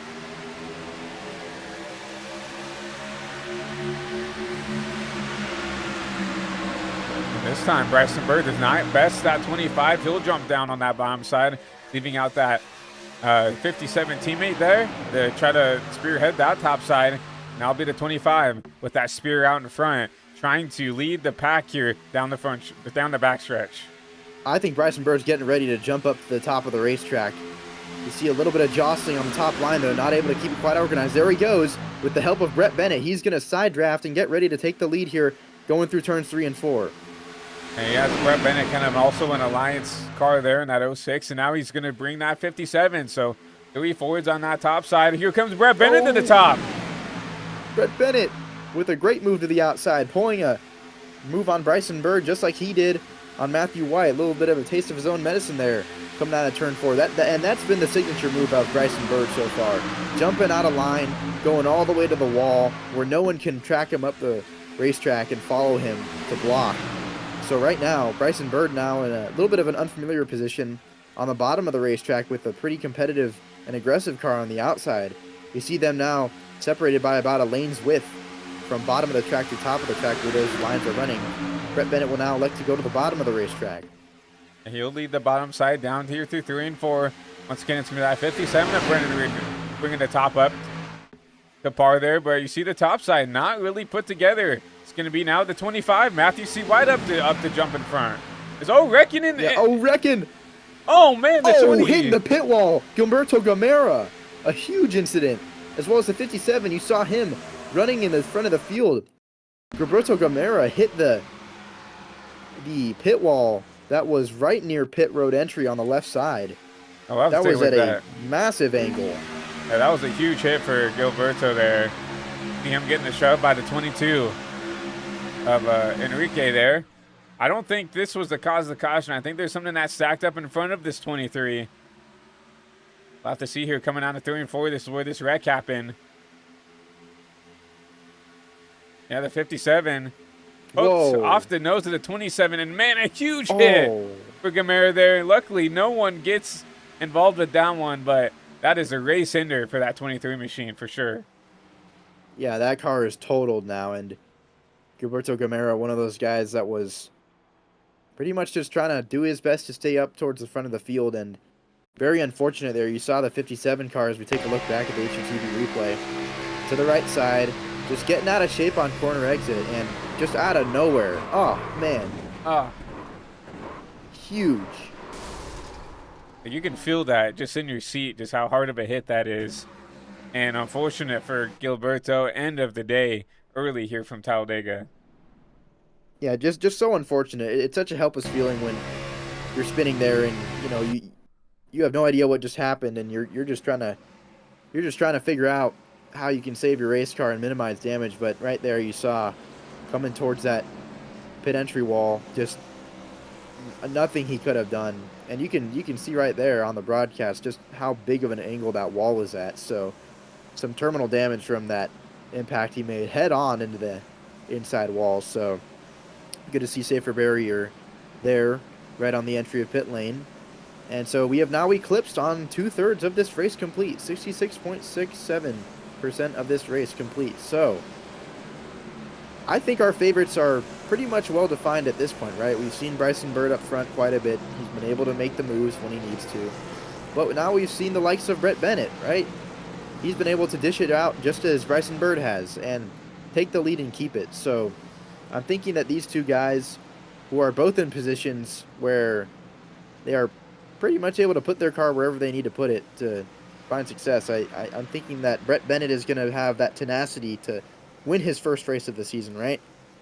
Whereas Bryson Bird just kind of out here having some fun. So, well, once again, you look at this 6 car. I mean, I wouldn't say he's in a must-win, but he does definitely have his back a little bit up against the wall as he's, close, to being in that cutout, that wild card picture. He needs to have a good race to, put himself in a good spot here out of Talladega, right? He's definitely comfortably in, but not in enough, right, to where he can do whatever he wants to and potentially put himself in the spot to DNF here. We still have, 26 cars on the track here. Obviously, 25th of Gilberto Camaro, he'll be out early, but we still have Luis Ramirez in that 98. So there will be, after, you know, that 23, you know, packs that car back up in a hauler and starts to head home early. 25 cars still left on the track, right? I believe, you know, Brett was 39 points above the cutoff. Remember, the winner gets more points, right? The fastest lap gets a bonus point. I believe the hardest charger of the field gets the most points. So if someone can, you know, rally through and get, you know, all the bonus points they need, plus, you know, the winner gets, I think, 15 extra points for winning the race here with the chase format, right? Because there are no, you know, playoff points or anything else like that. We do, you know, in real life, we do have stage points, but no stages here in the AWC Pro Series. So they kind of implement, you know, getting more points at the end of the race. So, you know, it's not over for the 6, so he does need to be up front trying to control this race. Yeah, I totally agree. And the 6 car is definitely one of those guys that we've seen consistently be at the front of the pack in the races we've been to throughout the AWC Pro Series season. And one consistent thing about this car is that sponsor, that paint scheme. Always the black Strigley Stats, TobyChristie.com machine. And a very cool sponsor that is indeed. Strigley Stats doing a lot for the community and the sport of NASCAR on the social medias.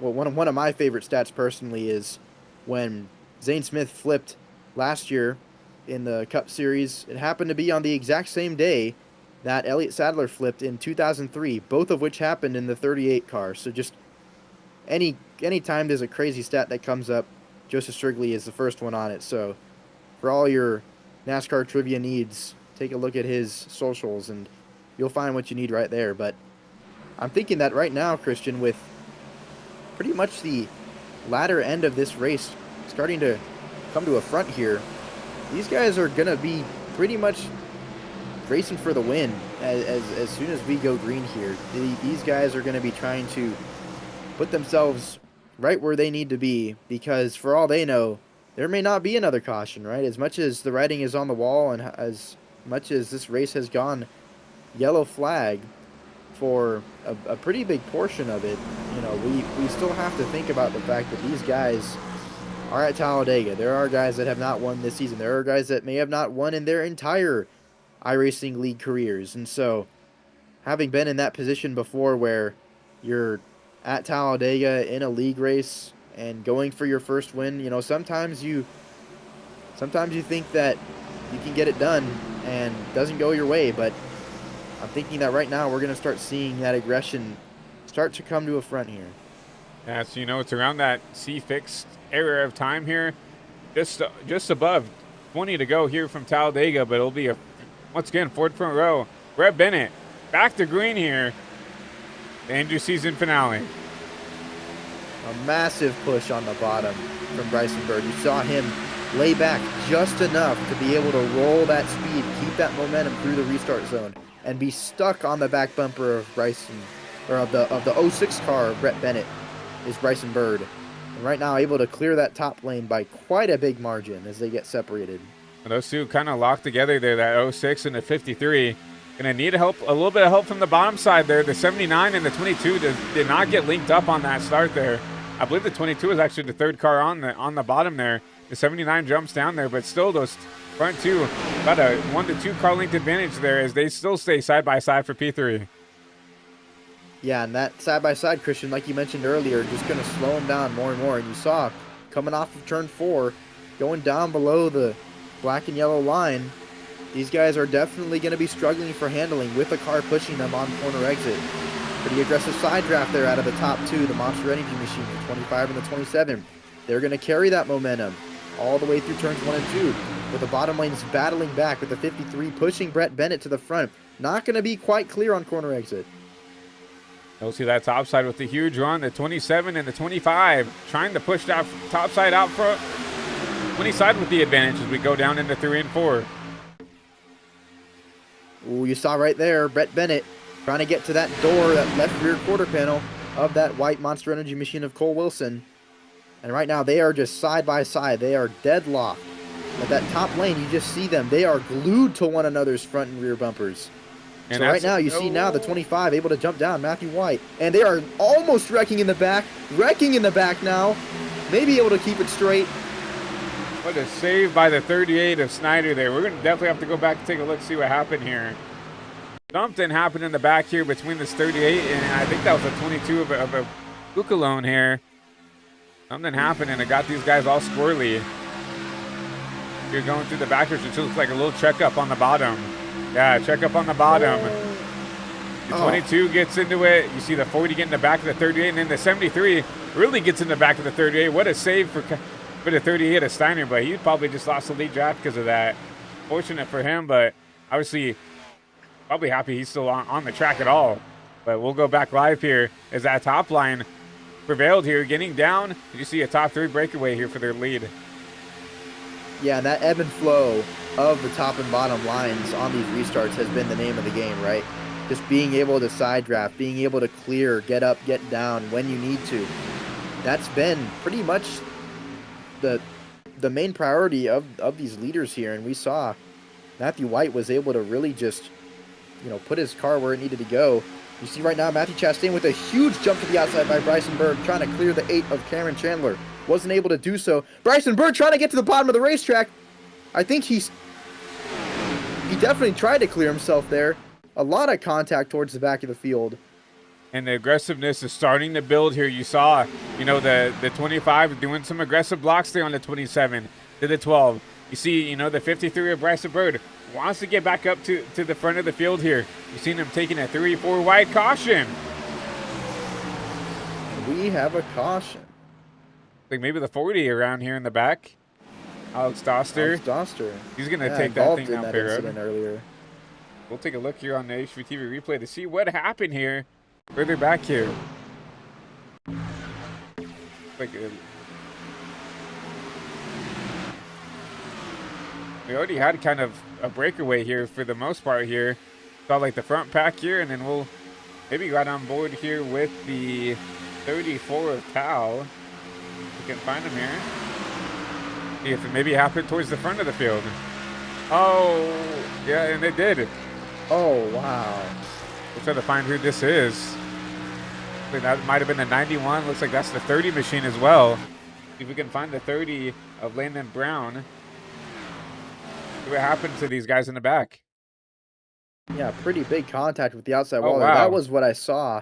That was coming the off 79 of the corner there. 97 of Dawson Allen. Someone got in the back of him, I believe. We'll see if we can get a different camera shot here, maybe from our blimp cam. Someone gets in the, oh no, it was the 26 just clearing himself on the 70, on the 79 and up the track. He gets Landon Brown. Landon Brown gets the 91.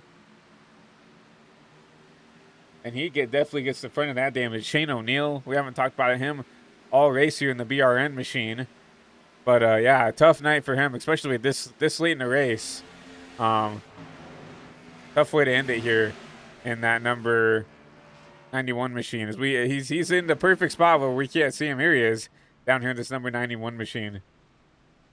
Yeah, and just so unfortunate, right? Because, I mean, right there, the 79 car, Dawson Allen, right? Just coming back up the racetrack, it's a split-second reaction. And when you're in the sim, sometimes it's just a bit overwhelming. It's too much to overcome at once. And so, racking him back up again with pretty much what's going to be, gonna say 17 to go when we get around. You see the Lucky Dog, I believe, going through the field, and you see that 79 car of Dawson Allen. He was involved in that wreck. A little bit of right rear damage. I don't see a whole lot, and I wouldn't put that at 100% on the 79. It looked like the 26 kind of cut his nose off, and you're on the sim when you kind of hit people on the right front and left front quarter panels, it kind of shoots the car down the track, and there's not really a whole lot you can do. For him, I just looked like he was just trying to hold on. He was kind of a passenger in that moment. Unfortunately, got into the 30 got into the 80, and to the 91 there. If anything, I'm going to put more blame on that 26 than I am the 79, because you know I've been in those situations before where you get your nose cut off, and it just shoots you down the track, and especially when you're going at these speeds here, and these O'Reilly machines, not a whole lot you can do, especially in the corner, to try to keep that thing down and off the track, right?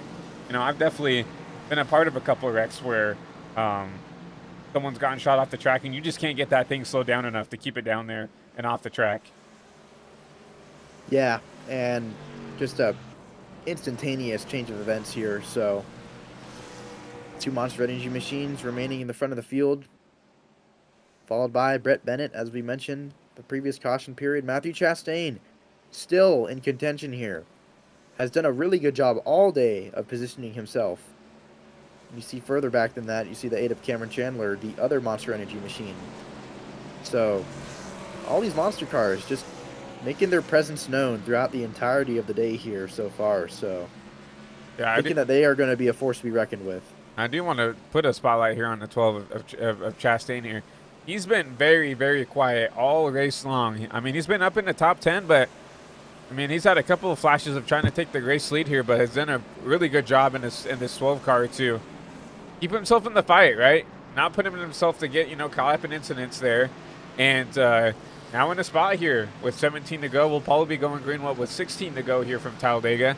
Potentially go up there, get a win, and bump himself into the chase here for this last half of the season. Yeah, you're totally right, Christian. Matthew Chastain, someone that we talk about on occasion on the broadcast here in the HVTV booth, but not always in a good position towards the end of races, and certainly not someone that we've talked to in our post-race interviews for our top 3 finishers before. So hopefully we can have an interview with him today, talk to him about his day so far here at Talladega. But we've still got a lot of racing left to go. And like mentioned in the previous caution segment, the aggression is just, it's only increasing from here, right? And we know Bryson Bird, third in line on the bottom, is not going to be content with riding right there. We see Sam Boutwell right behind him, then Ryan Ronnebaum. Both of those guys also hungry for running up towards the front. And so right now we just got a lot of different storylines, a lot of different guys that are willing to make the moves they need to make in order to put themselves towards the front. But so far, I think we've had so many contenders. I'm not so sure who's the favorite right now. I don't think anybody's the favorite right now, Matthew, because I still see guys back there running in the back, trying to bide their times. I think there's some people, I think there's still another couple of cautions under our belt here, especially as we count down the laps here, as we get down to 15 to go, 10 to go, 5 to go. I think there's some guys that are still holding their cards close to their chest and not ready to go yet. You look back at the 35 of Lothian. We know he knows how to get it done here, especially at these super speedways. He's done this, right? He's been a part of these before. You look at someone back there, Carlos Acosta, the 22s back there of Enrique Cuculon outside the top 10. There's a lot of guys still trying to figure out a way to get to the front here, but once again, you'll see these 2 Monster Energy machines. Ford Chevy front row, back to green. The leader's a little bit blinking there, the 25 of Wyatt. Yeah, he is definitely going to be trying to tend to that, especially towards the later ends of this race. You see it happening. Several seconds there. And as a driver behind him, that is definitely something that you are a little worried about. Brett Bennett thinks better of it, goes to the outside, followed by Bryson Bird. They're going to have a pretty good run there on the top line. You see more. Cameron Chandler jumping to the top. Ryan Ronnebaum thought about it as well. He'll choose to stay on the bottom of the racetrack. How about Sam Boutwell, 3rd place on the bottom, man? Yeah, Sam doing a good job in the 47, putting himself in the front. Here comes the 12 of Chastain, 3rd on that top side. He said, I don't like the blinking of that number 25. I'm going to jump up there with my 4 teammates and try to make something happen here. As he's going to look maybe middle of 3 here in that 12 machine. Going to get it done here at Talladega. The 12 car, jump into the middle. We haven't seen that move too often. It's usually a move to the outside lane after side drafting off the right rear quarter panel of the car on the inside. And you see right there, Cameron Chandler getting some help from the 27 car as well. He will actually drop to the middle of the racetrack. They're going to be 3 wide coming off this turn 2. Yeah, and Matthew Chastain, no help there in the middle line. Yeah, is going to need a huge shove from the 27 of Cole Wilson. Gets it, but that top line starting to prevail there. The 06 of Brett Bennett, clear all around for now. But here comes that bomb side, the 25 of Matthew White. Going to try to make that bottom side work here down here in 3 and 4. How about Fidel Fabian and that 51 car? He was involved in that incident earlier when there was a wreck with Dick Scarborough, and there were a lot of cars scattering all over the place. So Fidel Fabian positioning himself after a day of adversity to maybe be in position for a win here. He's going to try to jump to the outside of Bryson Bird. He's going to need the help from 38 of Matt Steiner. Matt Steiner just got caught up in a wreck not that long ago. Remember, Fidel, one of the drivers who has to win their way in to the chase here. So he's going to need to be aggressive here in these last 15, 14 laps to try to get up to the front. But right now, that third lane's starting to die off again. Matthew C. White jumps up to that middle lane. Going to get help from that number 8. Once again, another monster machine there in that middle lane. Here comes Brett Bennett to the top. Yeah, and you saw right there with Fidel Fabian, he is still fading back there. And that's how quickly it can happen. He was going from third and top on the top lane, and he just fell all the way back after getting no help in less than a lap. So definitely going to be something to watch out for. Bryson Bird, wow, that was almost a huge one with Matthew Chastain. Tried to look in the middle of Brett Bennett, thought better of it. He's going to give him a huge shove instead, maybe clear him coming off of turn 1 here. I think that's what he needs to do. Get that 6 clear. 6 will drop down, and it'll be the 06 and the 53 leading these 2 lanes. 2 teammates there in those Ford machines, the Strictly Stats machine, and then the HVTV Napa Auto Parts Throwback machine leading the top and the bottom. Right now, it looks like Brett going to try to still stay with that 53 there on that top side. Yeah, and Brett Bennett has been, in my opinion, the best pusher and the best at receiving the pushes, right? Bryson Bird, really not good at giving the pushes. He would much rather jump to the outside. As we see a huge shuffle there, 3 wide. It's going to be coming through the tri-oval almost. The 8 car of Cameron Chandler allowing the 25 of Matthew White to stay in the bottom of the track there.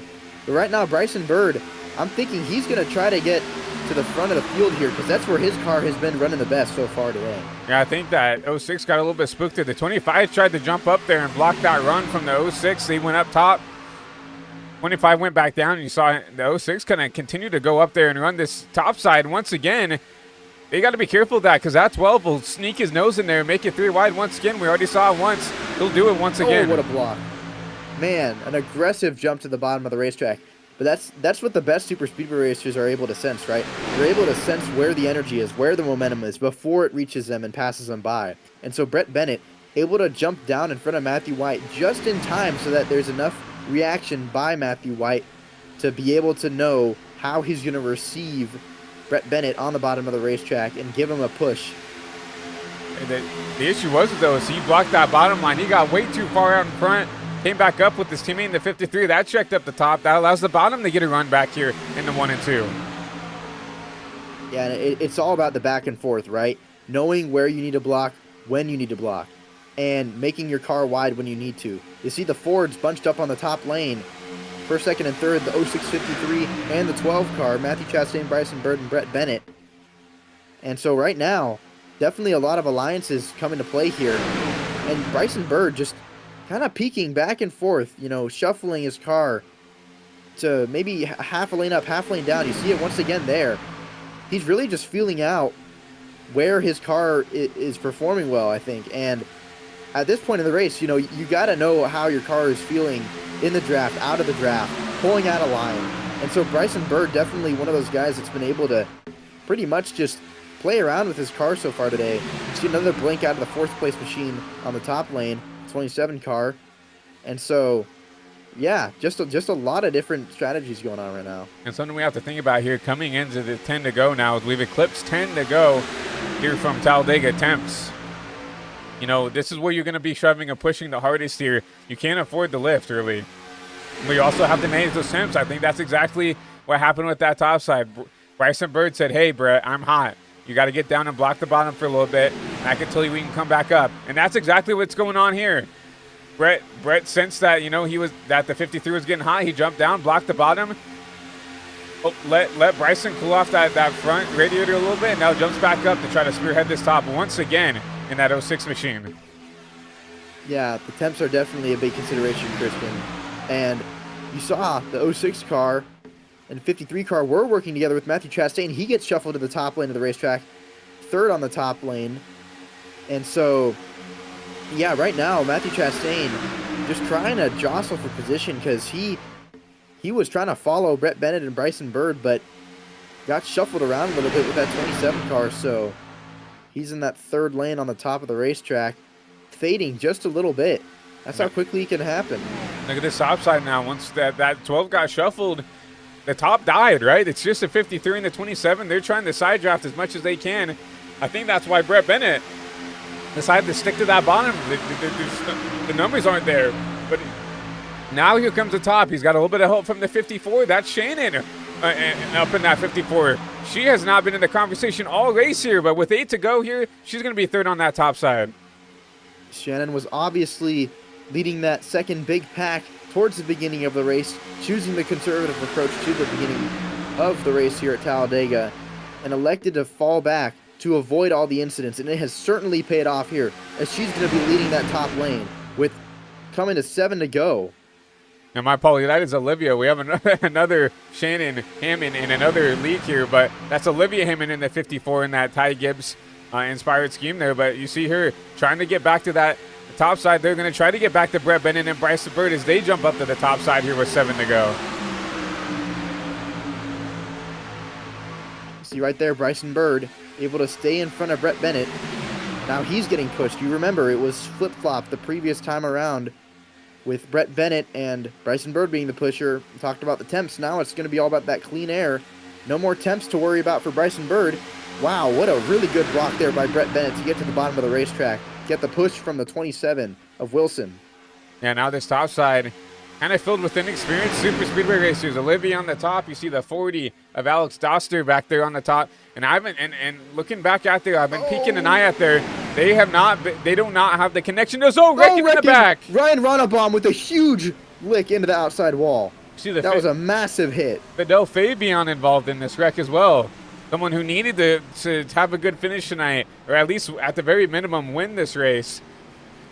But another wreck here underneath, 10 to go. Yeah, you saw Fidel was running, I believe it was 4th in line on the top lane. And with Olivia and the block that came from, I believe it was Cole Wilson, there was maybe a little bit of a checkup on the top lane. I'm sure someone got spun as a result of that, if that was the case. Look on board of our HVTV blimp cam. You're down the back straightaway, down here into 3 and 4. Looking mostly you're at this 7 of Ronbaum. Because we saw a huge hit to the outside wall between him. We'll see where this all kind of started. We'll do a slow-mo right around here because this is when the wreck started. Looks like the 12 of Chastain just down the track. Grabs the 7's right rear quarter panel and a huge hit to the outside wall, man.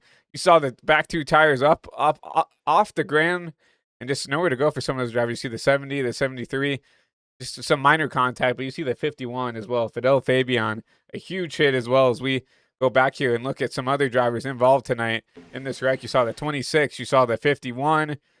Looks like the 38 of Steiner maybe got involved in it a little bit. Off the bumper, the 57. No, the 51 actually comes down the track into Steiner. 34 of Tal, the 02 of Acosta. A lot of these drivers on the bubble here involved in this wreck late. Yeah, and that's just something that you can't do anything about, right? You've been running good all day. You're in the top 10, maybe top 15, and you're just caught up in someone else's mess, as Mark Martin famously put it. But, I mean, yeah, just nothing you could have done there. Very helpless feeling from the likes of Fidel Fabian, Carlos Acosta, a lot of the guys that just got caught up in it. Ryan Ronnebaum as well. And very unfortunate for Matthew Chastain. We highlighted him a few times throughout the broadcast, and hopefully not too much damage on that car after the contact with the left side with Ronnebaum. But, yeah, I mean, this is where it starts to boil over, right, Christian? The pushes become too hard, and, you know, the handling just reaches a crossover point where you can no longer feel comfortable making some of the same moves that you did on fresher tires or towards the beginning of the race. And so it's all about give and take, right? And so as soon as someone steps out of the line, everyone finds out about it pretty soon. And that's the issue, is it's all about give and take. There is no give anymore, right? It's take here towards the end of the race here, especially for some of these drivers who need to win, right? And unfortunately, for all those drivers who really need the win, they were caught up in that wreck. You look at, you know, the 12 of Chastain, he's coming out of pit road. A lot of damage to the rear end of that machine. You look at Fidel Fabian, still down pit road. You look at the 02 of Acosta, who at the very minimum needs a very, very strong point stay here to lock up that if a non-points winner, if a non-winner doesn't win, right? He needs a really strong point stay to keep him in the fight. All 3 of those drivers caught up in that wreck here with 7 to go. Yeah, just unfortunate situations for a lot of those guys on the bubble, in the wild card positions, on the outside looking in. And right now, still a big question mark with who's going to be able to pull it off here. I'm not so sure we've seen the end of the cautions here. However, I also don't think that we've seen the end of the dicing it up in the front of the field. So lead changes to come for sure, especially on a restart. It's going to be all about the push, where you can find your help in the lane that you line up in, and whether or not you're going to be able to roll into that restart zone and have someone on your rear bumper to clear you when you need to be clear. Yeah, it's just, once again, it's going to be about finding, I think now it's about finding your friends, right? We've seen the 53, we've seen the 06 work really well together. But for someone like the 54, right, this is her first time in the top 10, yeah, less than the top 5 for Olivia. She sat around and just tried to wait around, and that's the downside, right? We don't know how she's going to race up here in the top 3, in the top 5, racing for the win here. And that's what, and that's, I think that's the benefit of being up towards the front, at least for a portion of the race. You don't have to be up here the whole time, but to at least show that you can lead a pack, you can make the right decisions. For someone like Olivia, who has sat around trying to keep the car clean, good for her, right? I'm glad that she's still in the spot, but a lot of these drivers are going to be like, well, I don't know what she's going to push like. I don't know if she can take a push, right? And it's going to be hard for some of these people to want to go with some of these inexperienced guys up towards the front. You know, I totally agree, Christian. And another thing that I'll highlight is something that you mentioned just before with, you know, there is no give. It's all take. And quite honestly, for a driver that doesn't have anyone to work with them around them, you know, that's kind of the mentality that you have to have, right? You have to be a little bit selfish. You have to try and find ways to put yourself in a good position and be proactive, because no one else is going to help do it for you, right? I don't think that the 54 car has the equivalent of Brett Bennett to the 53 of Bryson Bird, right? No one's going to push them and be loyal to them like the 06 and the 53 have been to one another. So if you're the 54, you kind of have to have a little bit of that take mentality, right? You have to be a little selfish, because I think that that's what's going to get it done for you here today at Talladega. If you don't have a dancing partner now, you have to show that you can be a good dancing partner here as we get the green flag here. A 3-lap dash here from Talladega. You have to show that you can put the laps together and get yourself towards the front so people will work with you. That is the only thing you can do now. We don't have 15 laps. We don't have 10 laps to kind of build that relationship. You have to show now, I'm ready to go to the front, and I'm ready to do whatever it takes to get to the lead and try to win this race. If you don't have a dancing partner like the 53 and 06, right, you have to show it right here, right now, when the lights are brightest. Coming up on what's going to be possibly a 3-2-1 finish here at Talladega. Going to be interesting to see, but once again, Bryson Bird in the Ford, the 27 of Cole Wilson in that Chevy Monster Energy machine. We're in the United Rentals restart zone, 3 to go from Talladega. You see the bottom really grouped up there. At the top, able to keep a little bit more momentum. The 27 car. And now help from Olivia in the 54. Coming on the way along with Cameron Chandler. The Monster Energy machines are here in the top 10, and they are ready to race. You see 4 Monster Energy machines, 4 out of the top 6. All those Monster Energy machines there. And now you'll see that top line trying to get down there, trying to side draft the bottom. It's now a 2v2. That top and bottom. It's the 27 and the 54 versus the 53 and the 06. Did you see a little bit of a contact between that bottom side? Yeah, and you saw there was just a little bit of separation and disorganization on the backstretch. That's going to allow for Bryson Bird in turns 3 and 4 to get the lead from the push from Bryson Bird. Or the Bryson Bird to get the lead from the push from Brett Bennett, that is. But right now, you see the separation on the bottom of the racetrack. They are grouped up on the top. That's going to lead Bryson Bird to come to the top. Cole Wilson with a little bit of a swoop down and back to the outside. The 27 car. What a move by the 27. He saw that gap there on the bottom. Got the run from the bottom. Jumped up in front of the 54 of Olivia Hammond. And look at the run this top side have. The top 2 are clear if they want it to get down. And they do. There she goes. She tried ducking down there, and she takes Cole Wilson with her. But look at that aggressive side drafting from Cameron Chandler. Bryson Bird is really fading up off the bottom. I think he wants to go. He is ready to go with Brett Bennett if he gets the opportunity. All 3 are pushing really hard on the bottom of the racetrack. Cole Wilson in the first on the bottom of the racetrack. coming to the white flag. 2.6 miles to go. It comes down to this here at Talladega. Yeah, and here comes the top side. Cole Wilson now 4 wide for that P5 position. The 73 gets put in the wall. Olivia in a good spot here. She can get clear. She's going to have to work with the 53 a bird. They try to get her in a good spot here, but it's those two Monster Energy machines, the 27 and the 8. Wilson versus Chandler versus Hammond. Those three Monster Energy machines. Here comes Bryson Bird to the top. Bryson Bird a little bit out of shape. He's going to try to get to the outside. He'll duck back down to the inside line. In line with the three Monster Energy machines, the 27, the 8, and the 54. Cole Wilson is coming out of turn 4. He's going to have some competition from Cameron on the outside. Who's it going to be coming to the line? Contact! Hammond across the line, not going to do it. I think it's going to be Bryson Bird who gets it. Wow. Bryson. Undeniably fast. Bryson Bird gets it done at Talladega. His 4th win of the season, and what a way to do it. No help. He did not have the 06 really to work with him that whole time. Had to do it himself. Let's go take a back on a replay of what happened here. On that last kind of half a lap here, we'll see if we can go back and watch the replay here. See how he got it done. Yeah, you saw off the corner, they just all went up the racetrack. That opened the bottom for Olivia to come through. But Bryson Bird, you see with that separation, was able to get a really good draft. Never out of the gas there. Followed them up the racetrack. And you saw Hammond, yeah, just the contact. That's what slowed her momentum down. The seas parted for Bryson Bird. Hammond gets P2. Had the wall to 6 for it. I don't know how happy Brett's going to be about that. Still gets a podium spot. But Bryson Bird, win number 4. And what a way to do it. Your points leader comes in here and takes the win here in your regular season finale. And how fitting that he did it in the Michael Waltrip throwback. Someone who's won here at Talladega Superspeedway before. Very fitting, and especially so in the HPTV YouTube machine.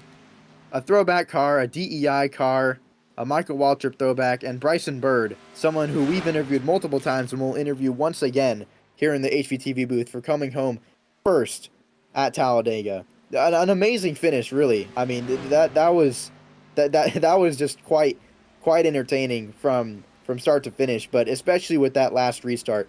We had two laps of fully up to speed racing, and I mean we had a really just edge of your seat racing there at the end. I mean, quite literally, the seas parted for the 53 machine of Bird, right?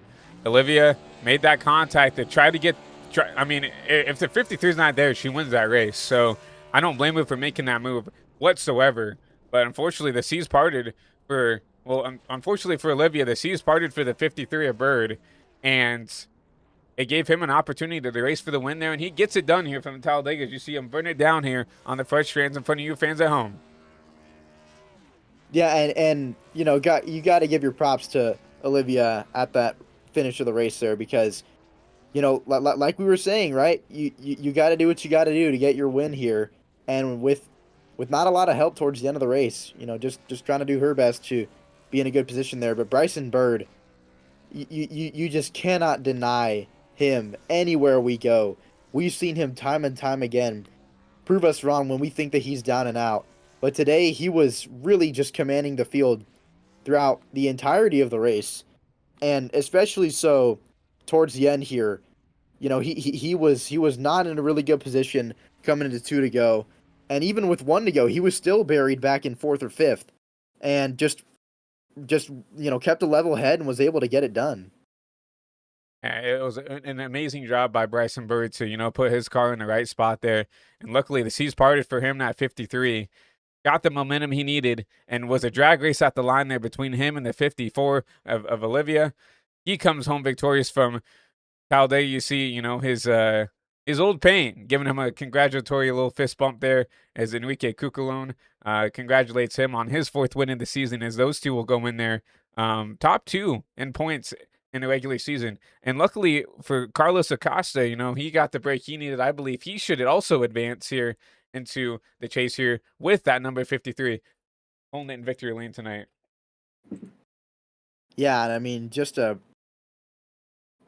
great show of speed here, and Wyatt Roberts, yeah, coming home 4th. That was a really good finish for him, especially after getting caught up in an incident earlier in the race as well. So a lot of different storylines to take a look into. as well as some interviews to hand out for some of these drivers here, and so lot to break down. But as for that finish, I mean, just super speedway racing at its finest, if you ask me, because that really just came down to a lot of hard chargers towards the end. Just battling for every amount of real estate that they could come into the line there, and especially considering how far away this start finish line is, it really gave them a lot of time to give us a good show there. So very impressed by their performance, as well as particularly the performance of Bryson Bird, our race winner. And speaking of Bryce Bird, we have him down here in victory lane. Let's go ahead and talk to your race winner here from Talladega. Hey, Bryson Bird, it's Christian and Matthew up here in the HVTV booth. You got a copy? Yeah, I got y'all.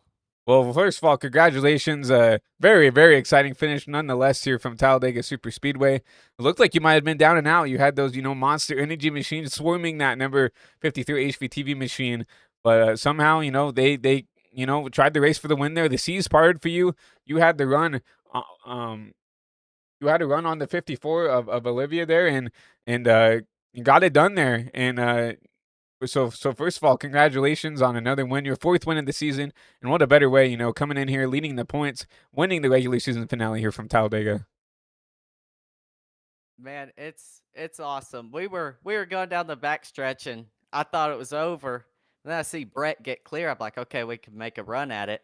So I go the outside entering 3, but Brett kind of moved up a little too late and nearly spun me. So then I thought it was over again. And then I still don't know what happened in front of me. I just saw all 3 of them get together, and I just kind of closed my eyes going through that. But fun race. Led a ton of laps, so that's awesome. Won the regular season championship. Not much more I could ask for. Obviously, we knew coming in tonight, and I want to talk to you about this, right? Coming into the night, you knew you had really nothing to lose. You were locked into the next round. I think last week you were locked into the next round. I mean, into the postseason here. What's the feeling coming into such an unpredictable track here, knowing that you really have nothing to lose and you're locked into the chase this next week? Man, the way I went into it, I was just thinking, let's just lead every lap. Just keep the car up front, which most of the crashes happen towards the back of the field, which that's what I figured was going to happen. So it was just a matter of just controlling the race and controlling the lines. And obviously, you did a good job there. Like you said, led a lot of the laps tonight here from Talladega, and obviously, doing it in a different scheme tonight. So walk us through, obviously we saw, kind of these throwback schemes tonight from Talladega. Walk us through, the mindset of what the idea of that was. I didn't know anything about it, but Jake sent me a message before the race. I guess one of his guys couldn't make it, and he was like, "Hey, you want to drive the Michael Waltrip car?" I was like, "Sure, why not?" So that's pretty cool. It's cool to win it in this car. I've always liked this paint scheme. Obviously, Michael, very notorious for winning here at these super speedways, especially here at Daytona. So really cool to see you get it done here, especially, not a fixed race, but it was pretty cool to see you win in the HVTV car yourself. But Matthew, before we let him go, anything you want to talk to him about? Yeah, Bryson, obviously amazing win. Congratulations. Just wanted to talk about some of those moves you were pulling, jumping to the outside lane, coming off of turns 3 and 4. Was that just you having fun? Considering that you were locked into the chase, had some wins under your belt, just coming out to a super speedway, having a good time, as well as working together with with Brett Bennett. Yeah, that's pretty much exactly what it was. It was more sketchy making blocks tonight because they took weight out of the back of the car and they increased the horsepower by 10% for tonight. So they were a little on edge the whole time. Like the first pit stop, the plan was we were going to probably take 2 tires, but we ended up taking 4 just because of how loose it got when you were getting pushed. Yeah, definitely. And one more thing before we let you go here. Cole Wilson pulled a little bit of a psych. He did a swerve down to the bottom of the racetrack and pulled back up to prevent you from blocking his run. Did you get a little spooked by that, or did you kind of, keep a level head and think to yourself, I still got some time here to maybe pull this off? First, I about crapped my pants, and then once I realized what happened, I was pretty mad, but I wasn't going to do anything stupid towards him. I guess it's just the nature of super speedway racing. We definitely appreciate your time. Before we let you go, though, anyone you'd like to shout out, any sponsors, people you'd like to thank for being out here and winning tonight at Talladega? Yeah, shout out to you guys. Shout out to Jake for setting up the scheme. Shout out, most importantly, shout out to Brett Bennett. Truly a GOAT. Well, thank you for your time here, Bryson Bird. You're winner at Talladega Superspeedway. You have a good rest of your night, man. Too. As we get done talking to Bryson, I think we have Olympia down here in pit road. Let's go ahead and bring her in and talk to her about her finish tonight here at the 54 machine. Hey, hey, Olivia, it's Christian and Matthew up here in the HPT booth. Got a copy. I got you loud and clear. Well, a P2 finish for you in this 54 team. Obviously, your first podium finish here in the AWC Pro Series. You know, it looked like a really quiet race for you. You know, kind of ran in the back, tried to keep that car clean throughout the whole race here. And then, you know, when it mattered the most, you got yourself up inside the top 10 and then the top 5 and then the top 3 and then obviously racing for the win there at the end. Just walk us through your race. Walk us what got you up here to a P2 finishing position tonight. Yeah, so during practice, I told my friend Vic, we're going to ride around all day until it matters. And that's kind of what we did. We kept the car clean, just slowly clawed our way out of the P29 starting spot that we had. Just worked with anybody that I could. Obviously, I don't run here every week. I don't have the budget for that. We have 2 cars and they're both plate track cars, so a P2 is really great for us. Really wish we could have been burning it down on the front straightaway, but that's just wasn't meant for us today. Honestly, really fun race. Had a lot of fun today. Well, obviously, we looked back at, you know, what happened there at the end of the race. Do you think that contact between you and you know, the cars you're racing around, breaking that momentum was really what lost you the race there at the end with that drag race to the line there with the 53? Oh, 100%. I tried to go for a hole between the 27 and the 8, and when I moved up, the 8 came down. We just met in the middle, and that's what lost us this race, but that's okay. That's racing. And nonetheless, like you said, you know, really good result for you. Obviously, running part time here in the AWC Pro Series, and obviously doing a good job keeping that car clean. A lot of chaos tonight here from Talladega Superspeedway, and a good points finish for you. A good finish nonetheless for that 54 team. So congratulations on a good finish here between you and this 54 team. Before we let you go, anybody you want to thank, shout out, or appreciate for this finish tonight? Definitely want to thank Vic Bloom for keeping my head on straight that entire race. There was a couple moments where I got pretty mad. I think we were only involved in one incident besides the last lap one, and that was with I think it was the 20 and 3 there, and honestly, that was a racing deal. That happens. But yeah, I just want to thank everybody back at the shop, Toyota, everybody who helped get this 54 team out here. I couldn't do it without them. Well, I definitely appreciate your time up here in the booth. And once again, congratulations. A really good, strong finish for you in this 54 team. Hopefully we can see you some more down the line here up here in the HPTV booth. Thank you. Olivia comes home P2 in that number 53 and that number 54 machine. And I think we have the number 06, Brett Bennett. Matthew's got him down there in pit road. Hey, Brett Bennett, it's Matthew and Christian up in the HVTV booth. You got us? Yep, I got you loud and clear.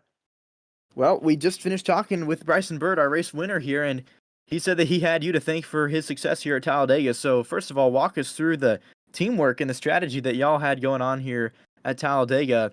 And then also just talk to us a little bit about your race from an individual standpoint, especially towards the later ends of this race. Yeah, as a team, sorry, finishing eating something. The strategy here is pretty straightforward. A lot of times we'll try to ride in the back. Today we didn't really do that. Today I wanted to be at the front as much as possible. I felt like that was going to be the key. We had that increase in horsepower, and it made the car behave a little bit differently. The runs weren't quite as big, so it was a little bit harder. You really had to kind of work for track position a little bit more, which I enjoyed. I thought it was. And then our strategy is basically we were going to pit until we could make it on fuel, and then run at the end. And then we tried to take control of the race and control the lanes. Ended up kind of learning that the top really was the lane you wanted to be in late in the race, because you could really control the race from the top when you had enough people behind you. I mean, same thing as always with plate racing. The third car in line really is important. Like, the third car in line is what determines who really wins and loses these races. The front two need to be locked up, but the third car needs to be right on that second place car's bumper, or else it tends to fall back. And we kind of were controlling it. I mean, I think I controlled both lanes for a solid 5 to 10 laps with Bryson behind me, and then I let him have the top just because he was getting too hot pushing me and he needed to cool his engine. And in hindsight, that probably won him the race and lost me the race, but it was the right move for our team to put us in the best spot to win. And then ended up, that last run, I thought we kind of had screwed up. We'd ended up stuck on the bottom and got shuffled back a little bit, and we were, I think, 4th and 5th coming down the backstretch. And then I thought I screwed us up when we had a run, and then Bryson went to move high, and I tried to go with him, and we just mistimed it a little bit, and I kind of hooked him back down in the line.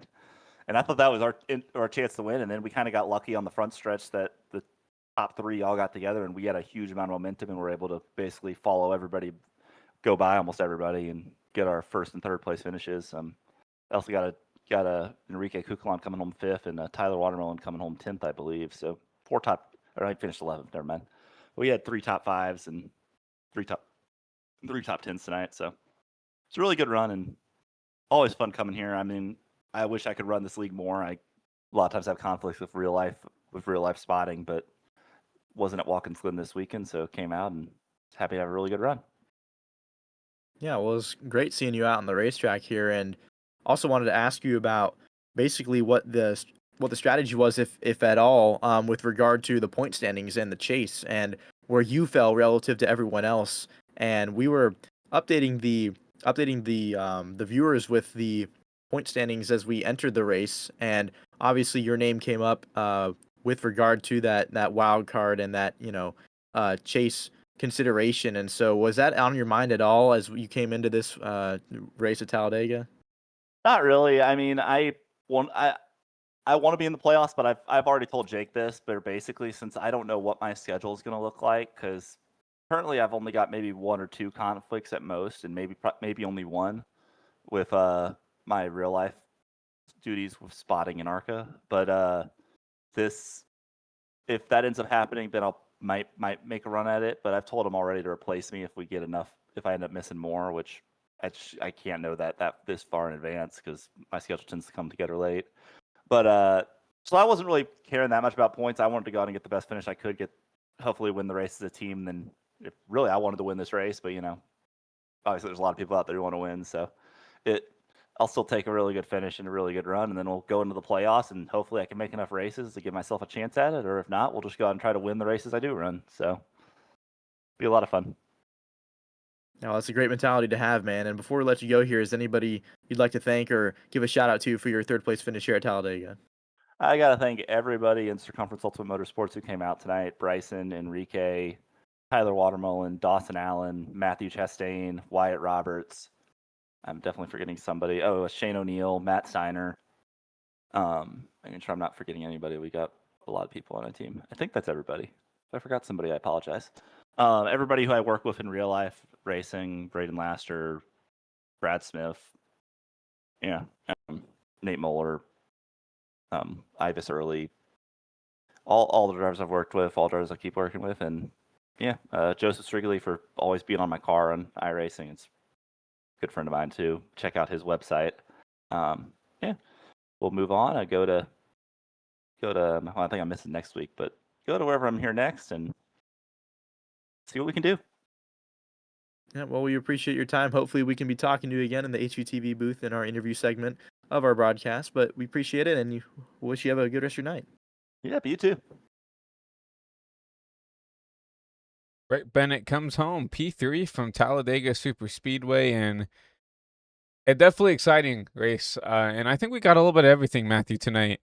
We had, a long green flag run at the start. We ran almost 20 laps under green there at the start of the race where everybody was trying to mind their P's and Q's. And then we had a couple of the big ones, right, that we used to seeing here at this 2.5 mile, super speedway. And then obviously a chaotic and entertaining finish at the end like we're used to seeing. So it's a little bit of everything. I'm definitely pleased with how the racing went tonight.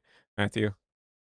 Yeah, certainly. I totally agree with all those points you just made. And I also want to point out, all the different players that we had. We had comers and goers. We had people that we're used to seeing up in the front, right? And then people that we're not used to seeing so much. Some part-time guys, some full-time guys, a lot of different cool paint schemes. And just a lot to talk about overall as we had people showcase their talent towards the front of the field and also showcase the different strategies that were going on with pit road and with running up in front or falling back in the field. And then we also saw, obviously, the consequences of that, whether they be good or bad. Bryson Bird saying he wanted to lead every lap obviously ended up well for him versus, also someone like Olivia Hammond. She had a different strategy, an alternate strategy, where she fell back in the field, was able to work her way back up. But then we also saw the likes of someone like Joel Farlow also fall back and get involved in another incident. So we just had pretty much everything, like you mentioned, that you could possibly want out of a super speedway. And this 2.6 mile oval never disappoints, and it certainly didn't here today in the AWC Pro Series. So certainly looking forward to our next race on the AWC Pro Series calendar, but a very stark contrast here at Talladega than last week at Sebring. But nonetheless, always entertaining and a lot of action-packed racing here in the AWC Pro Series. Now, it's definitely interesting to see, the comers and goers, like you said, Matthew, a really good point. But, I believe, looking out from the back end, looking at our point standings, I believe everybody who came in tonight should come out in the same spot here. Christopher Logan, I don't think scored enough points. Yeah, he finishes back there in P19 to really knock off Carlos Acosta. So it's going to be the top 12 that we had coming into Talladega should come out the same from Talladega. Obviously, the two big losers tonight were Joel Farlow, Jake Scarborough, who finished, towards the last half. Really, the last, 10 drivers consists of a couple of key notable playoff drivers here. But I think everybody kind of finished where we thought they would, and I think everything should stay the same. So potentially Christopher Logan, Matthew Chastain, Fidel Fabian, and everybody else 15th on back. Not going to be able to race for a championship here in season 20 unless, they go back and review some stuff and potentially take some spots away or something like that. Something drastic would have to happen to give some of these drivers an opportunity here to race their way into a championship in this chase format. But yeah, definitely going to be interesting to see how the rest of this goes on. But I think it's time to go ahead and take a look at our unofficial race results. Matthew, I'll go through the top 10 and we'll hand it back over to you. But obviously, we talked to our top 3 finishers tonight. Bryson Bird, so this is not right, but we'll try to figure out how this looks. So it's technically Bryson Bird, Olivia Hammond, and Brett Bennett, your top 3. And I believe it was Gilberto in 4th. Maybe Wyatt Roberts back there in 4th, I believe. And then it would be Enrique Cucalone in 5th. Alex Doster back there in 6th. 8th will go to Acosta. Sam Butewell in 9th. And Will Wilson, I believe, rounds out your top 10. Looking at our 11th through 20th finishing positions, Adam Tal just outside the top 10 in 11th place. Vic Bloom, a big help to Olivia today, as she mentioned in her post-race interview, in 12th place. Tyler Wadamalen, 68 car, in 13th. Keenan Jones, 73 car, in 14th place. Matthew White, dicing it up a lot at the end there, finishes just on the cusp of our top 15. Fidel Fabian, really unfortunate run as he had a lot of speed towards the end of the race there, finishing 16th. Brennan Reed in the 57, 17th. Luis F. Ramirez, really didn't talk about him too much today. He'll finish in the top 20 and 18th. Christopher Logan in the 70 car. He started in the back of the field. He'll finish in the top 20. And Blake Lothium in the 35 car, rounding out our top 20. I'll see Matt Steiner back there in 21st. Cameron Chandler, we saw him racing for the win there. Unfortunately, got caught up in a wreck there. Not the finish he wants there. Out back there in 22nd. Dawson Allen, 23rd. Matthew Chastain back there in 24th after getting shuffled out. Colin Reed, 25th. Ryan Ronnebaum, 26th. Shane O'Neill will take the 27th spot. Landon Brown, Tommy Sweeney, Joel Farlow round out your top 30. And taking a look at some of these guys towards the back of the pack. David Huckleberry in the 52 car finishing 31st. Darren Stapp 32nd. David Rydell 33rd. Jake Scarborough after that early incident finishes 34th. He was running the Dale Earnhardt throwback. Good shout out to him. Javier El Soto finishing 35th. And Preston Salmon in our 36th and final finishing position here at the Talladega Superspeedway.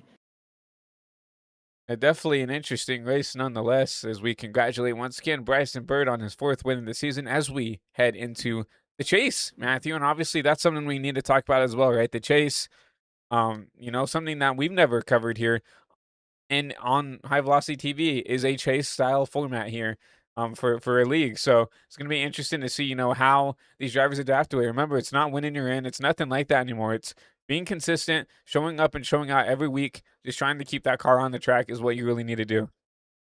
Yeah, the consistency, like you mentioned, Christian, that's going to be the key here. And we will definitely be highlighting the drivers that are able to do that along the way throughout the different rounds of the chase as we whittle away at some of our racers in their contention standings throughout the entirety of the chase.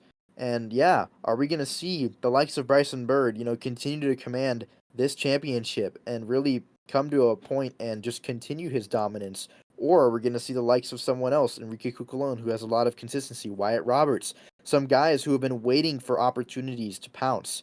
The chase is definitely going to be an opportunity. A lot of different tracks, a lot of different ways that drivers can find their way to victory lane. So we're going to be looking forward to that, Christian.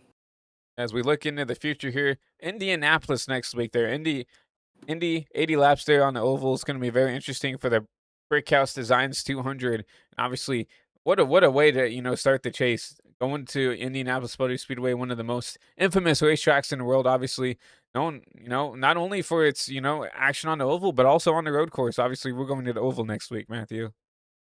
Oh yeah, and I mean, Indy in the month of May, it really doesn't get much better than that. And obviously, the Brickyard is just such a staple in real life, but especially in the iRacing simulator, I think that the racing product is quite good, and a lot of these drivers in the AWC Pro Series we know are going to be coming out there with fast race cars. And to start the chase off, what better track than to do it at the Brickyard? So a lot to look forward to with that, and going to be fun to be back here in the booth talking to y'all about it.